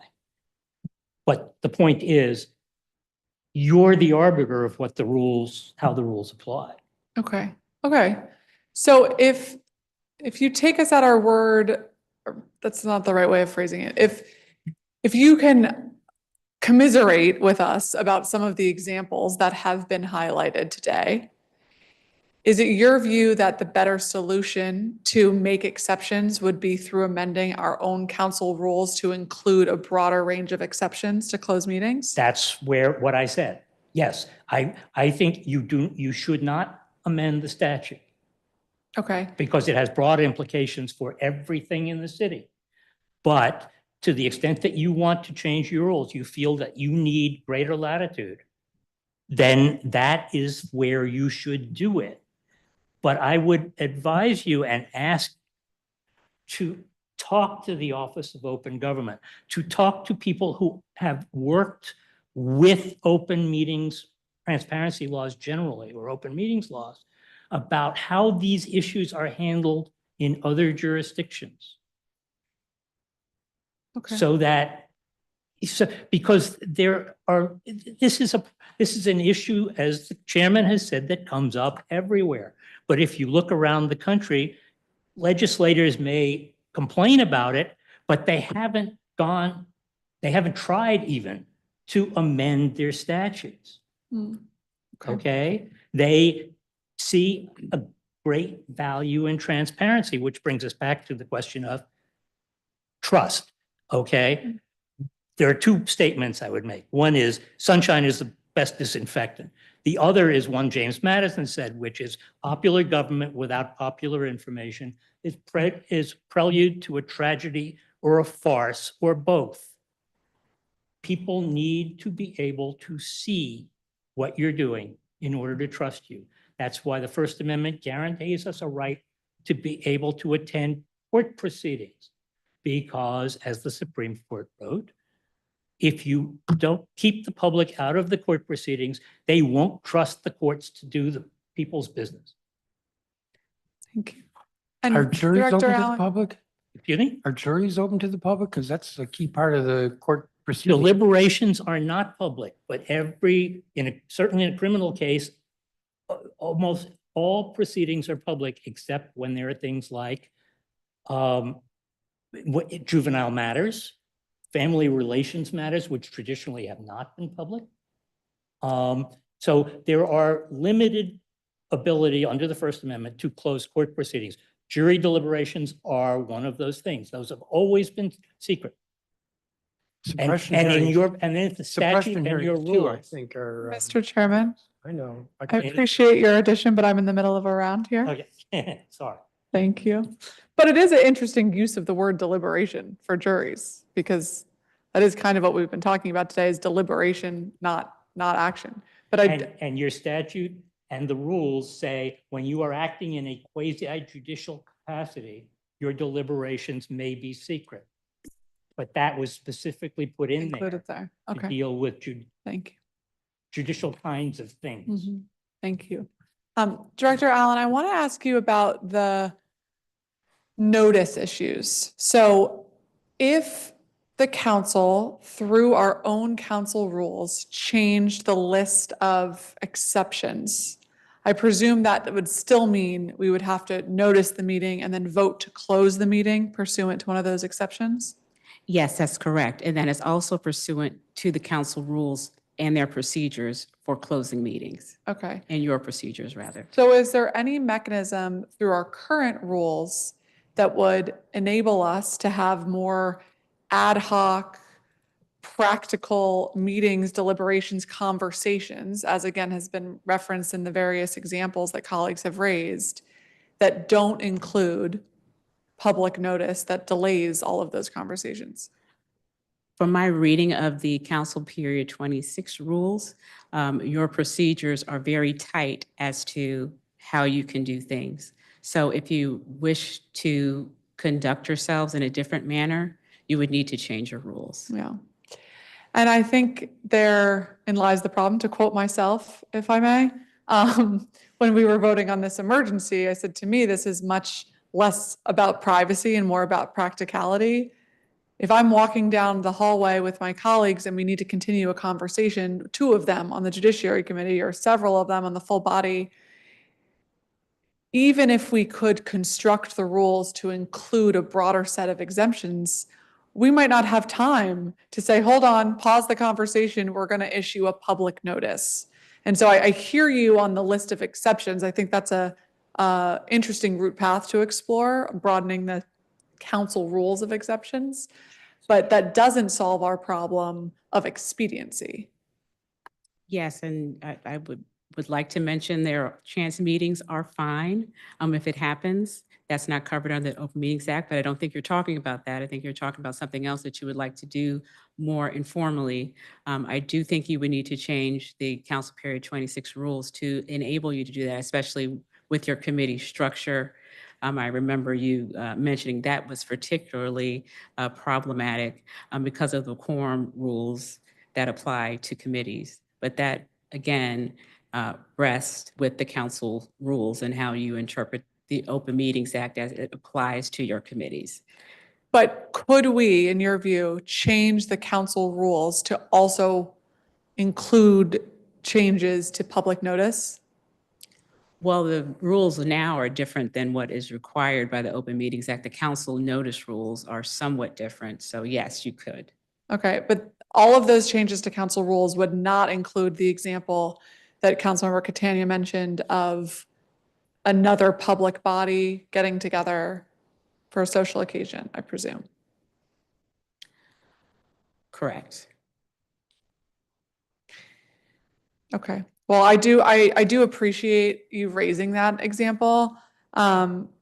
Catania, because while we make the rules for our body and, we of course are considering how this affects our deliberations and how it affects our trust with the public, there are many, many public bodies who meet throughout the District of Columbia who do face a different set of issues, but similar constraints on their ability to meet in a more ad hoc environment, which sometimes can undermine productivity. Well, if I may, if it is a purely social gathering and you're not discussing government business, then the Open Meetings Act is not covered in that instance. If it's purely social, you're permitted to do that under the current law. Okay, thank you. You're welcome. Thank you, Mr. Chairman. Thank you, Councilmember. Mr. Catania, you look like you were thinking. Well, I just wanted to, just to say in response to Councilmember Pento's point, if you have 9 people and 8 of them believe it is a social function and 1 does not, then the 1 can create all kinds of mischief towards the others. So it's not as if there is a meeting of the minds that we say, oh, it's all going to be social. You can have 1 person who just is vehemently opposed for whatever reason and just says, no, this is not truly a social. This is a subterfuge to do something else. And, then you're off to the races. And I just want to ask, again, provided that no official action can be taken, no official decisions can be taken unless in public, what is the harm of the dinner? And that's what it is, because everyone, you've heard a bit of this discussion today with, you can have, you're going to have many people who are not experts in open meetings, who are not lawyers, who are just citizens trying to serve. And they're not going, and if you can have, they're not going to have the time or interest or the capabilities to hire counsel or to seek an opinion in anything approaching real time for the issues of the moment. And it's just I think it's a well-intended, but kind of dangerous in practice at times. It isn't intended to be dangerous. It isn't intended to frustrate good government. But after all, we are a government by people and we are imperfect. And I think part of having government is understanding each other, and that's why I was so kind of pointed about my defense of this body. I've not been a member of it in 10 years, but you can't leave the body without caring deeply about the institution and what does it mean to create an environment where the institution and the members who belong can both serve the public, provide good, honest, transparent government, and yet at the same time be able to walk down the hall without triggering a legal decision about whether or not that in fact is going to be a violation. And these discussions about, well, you could have this exception or that exception, the average person isn't going to have the type of knowledge that is to my left, that will know this on recall. You know what I mean? You have folks who don't know it, who may be intimidated to. But I think it's more than just the average person might not have that knowledge. I think also that reasonable people can disagree about what That's the right. statute means. That's right. And I go back to the first two sections of the statute that say this is to be construed very broadly and exceptions are to be construed very narrowly. And I don't know, Mr. Catania, that it's the eighth person at the social gathering who's going to protest. It could be somebody outside the council or the public body who's upset that the public body, the majority of the members were discussing an issue that they care deeply about, and they are upset that this was not open. It could be somebody from the outside who protests. Well, Mr. Chairman, I'd just like to conclude by saying I think there's a lot of merit to listening to Mr. Becker's suggestion, Ms. Allen's suggestion about incorporating what is done in other places and being thoughtful about finding that right balance. But there isn't a right or wrong. We're just drawing a line. And that's, by its very nature, that line is established by the 13 of you and the mayor. And so there is no perfect line. I just see us having gone a bit overboard, I think, and created a system that can be confusing and conflicting, that can ultimately rob the citizens of good government, all in the pursuit of good government. And, maybe I'm just still haunted by some of the experiences and conversations of the past that I think, there are times when you need to act immediately, and having to consult a text or a lawyer about whether or not we can meet and do the business of the day is not serving this district. So I have a couple of questions. So Mr. Becker in his statement, and this is going to be a question for you, Ms. Allen. In support of the bill, Councilmember Brooke Pinto described an occasion when she and another member of the committee she chaired were in her office discussing committee business when another committee member unexpectedly entered her office. A staffer warned that the trio could not continue the discussion because the presence of 3 committee members constituted a quorum. Councilmember Pinto was misinformed. The OMA and council rules to define a meeting to specifically exclude, quote, a chance gathering. Well, when I read that, I thought to myself, well, how long is it a chance gathering? So if the moment that the 3 folks are in her office, that's a chance. The staffers now said to them, hey, wait a minute, this could be a violation of open meetings. They've gotten a warning. They talk for another couple of minutes. Okay. They talk for a half an hour. At what point is it no longer a chance gathering? My question is to Ms. Allen. I'll bet there's not a bright line there. You are right. There is not a bright line. And I would caution elected officials to err on the side of caution, which is what her staffers did. But the plain meaning of the statute says a chance gathering is not covered by the Open Meetings Act. And that is what the law says. Yes. So But at to some the point- extent to you judge when does it actually become a meeting, the council is the arbiter of its own rules. So the council itself would make that Well, you decision. keep saying that, and I don't want to Yes. keep emphasizing that that could be argued because that works against if we ever get sued. But now I do have this question for you, Mr. Becker. On page 9 of your statement, you explicitly say, quote, OMA, the OMA specifically excludes committees. Yes, So where does it exclude committees? Because I just don't see that. it doesn't, well, let me put it this way. It doesn't include committees, and the committee report said there was no intention of including committees of boards and commissions. Well, On the were- other hand, you it were said- referring to the council in No, that statement. yeah, no, I was referring to the statute. Okay, the statute applies to all public bodies. I'm sorry. If Councilmember White received such advice, he was misinformed because Under the rules, site visits are specifically excluded from the definition of a meeting in the council's rules. but also committees are not covered by the OMA. The OMA does not say anything about committees, and the legislative history very clearly says we have no intention of covering committees of boards and commissions. Okay, statutory construction, we read the plain language of the statute. It says nothing about committee. Okay, so then we interpret that to mean that committees are excluded. That's certainly, I mean, it could be Now, argued the other a way, few minutes- but then the Well, legislature. thank you. It could be argued the other way, but a minute But ago. that's when the legislative history. But a comes in. minute ago, you said that you look around at the states, everybody includes committees because that's where the work is done. Of legislative bodies. Yeah, well, that's what I'm talking about is the legislative body. Okay, and your So rules- just help me. So, well, you already answered the question. The definition of public body is silent as to committees. And you read that to mean that therefore committees are not included, even though you testified that committees are the heart of legislative work. I was taught, there are two different things going on here, Mr. Chairman. There is the OMA, which applies to all boards and commissions and at some level to the council.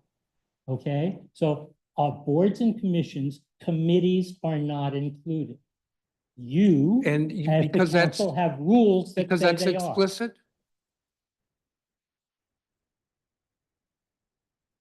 That was a question. Yeah, I'm sorry. I say, you said boards and commissions, committees are not included. Of I said that's board- excluded. Under the OMA. And because it says that where? Well, okay, it says in the Public, committee the report- definition of public body, plain language, definition of public body, it talks any about- government council, including the Council of the District of Columbia, board commissioner, similar entity, and then it goes on. Then it says, so, that could, I think that could include committees. Because it doesn't say no, It but doesn't then say- it goes on and it says a public body shall not include. Now, there's a list. It doesn't have committees there. It has courts, it has the mayor's cabinet. It has professional or administrative staff, it has ANCs. So the statute not only has language that could include committees, but it has language that specifies what's not included, and committees are missing from there. It could be clearer, Mr. Chairman. The coalition has been asking for a major revision of the OMA and the FOI Act for 15 years. The FOI Act hasn't had a major revision in Well, 25 I'm just years. looking at And your what I'm- testimony. what I'm quote, saying- The OMA specifically excludes committees, quote unquote. The OMA Okay. specifically excludes Sorry, committees. I misspoke, sir. When I read the statute, it does not say anything about committees, but the committee report, which a court would look to when there's ambiguity, says no committees of boards and commissions. But the council rules specifically include committees of the council. Okay, and what you didn't say was that the committee report, which I haven't looked at, says no committees of the council. No, it doesn't say no committees of the council. So the ambiguity is real. You have in your rules included committees of the council. So let me.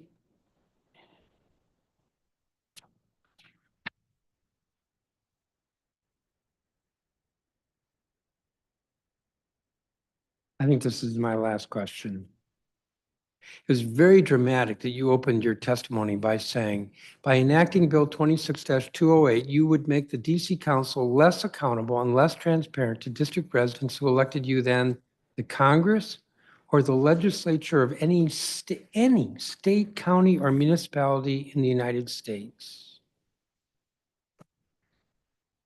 So I happen to know there are at least a couple of states that do not exempt the legislature, just exempt the legislature. But there are other No, you mechanisms that said include the legislature, any- whether it's the Constitution or the legislature's own rules. No, there are a couple. And then I like your footnote number 6. Open meeting laws in several states exclude meetings of political caucuses within legislative bodies, as do both chambers of Congress.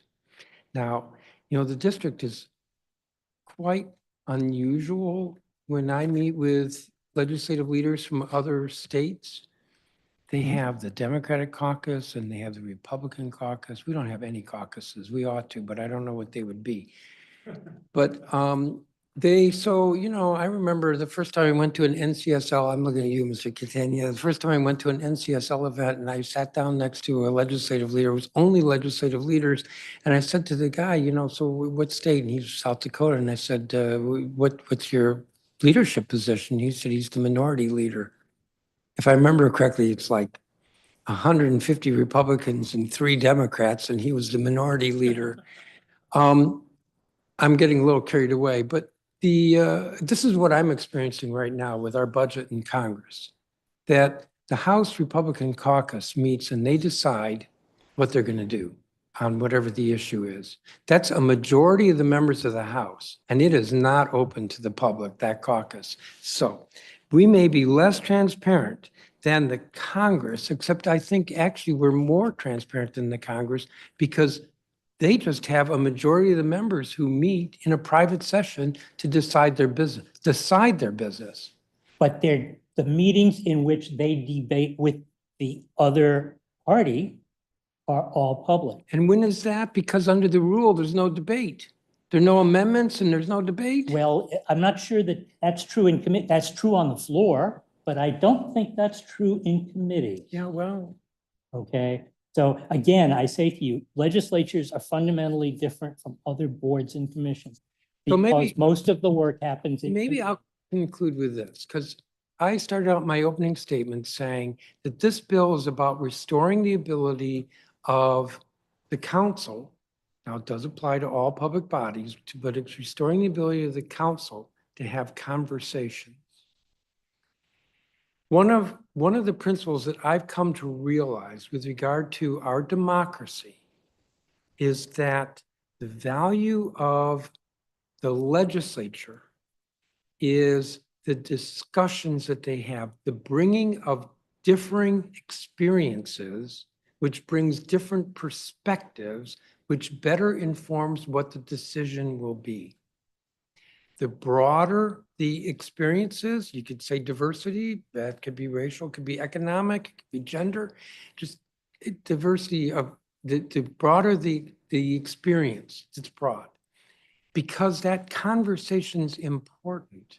And as I said in my opening statement and gave example after example, we are inhibited in being able to have those conversations. Our decisions have to be public, and we have a conversation. Mr. Catania, you can testify to this. We have a conversation, and then we come in here and we argue it all. So the public gets to see an argument, and we're not lockstep.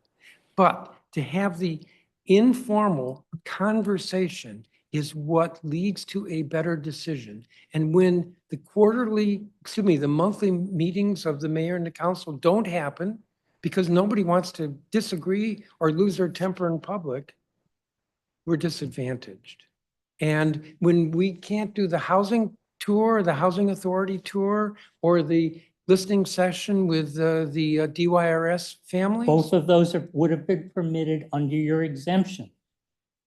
they would be permitted under this bill. No, It's they would not be so permitted clear. under the existing exemption. I'm not Because gonna- I'm not field gonna trips relive that are argument. specifically excluded from the definition of meeting. The chance gatherings, I would answer to your question about Councilmember Pinto's meeting, is the chance gathering was two people coming into her office. It can go on. Would become not a chance gathering if she sent out an email and said, let's all meet at the water cooler and have this conversation. That wouldn't be a chance gathering. But what it says. Yeah, I'm not gonna in the bill- in the relitigate rule- all this. What it says in the rule is that a chance gathering, something that happens unplanned, so long as it isn't being done to circumvent the statute or the rules, is not a meeting. And I would like to another point here. Yeah, I know, but I actually didn't have another question, and you're relitigating all this stuff, and you're kind of glossing over some of the points that have been made. I think you agreed that at some point a chance gathering is no longer a chance gathering. I don't think that happens by time. I think it Oh. happens because two people arrived in the same place at the same time, and the conversation can go on. And the chance gathering is the fact that the two people came. And I would say you could guarantee me that the Open Meetings Coalition would never sue us, but then again, you said that you'd If never go that to were court. what because- happened and it was well done, and it was documented that that's what happened, we can't sue you, first of all. We would have to file a complaint with you, which you would decide. We can't even file it with her because she can't adjudicate it. So, all right, I think I'm going to leave it at that. I do want to thank all of you for your testimony, especially since it's after 7. I won't say how far after 7. Let me close out this hearing. This has been a hearing of the Committee of the Whole on Bill 26-208, Open Meetings Clarification Amendment Act. The record in this matter will be open for 2 weeks. Anyone who wishes to submit comments, and I think I asked a couple of witnesses to submit their statements, has 2 weeks to do so. That is 5 p.m. on May 6th, 2025. The time is 7:21 p.m. and this meeting is adjourned.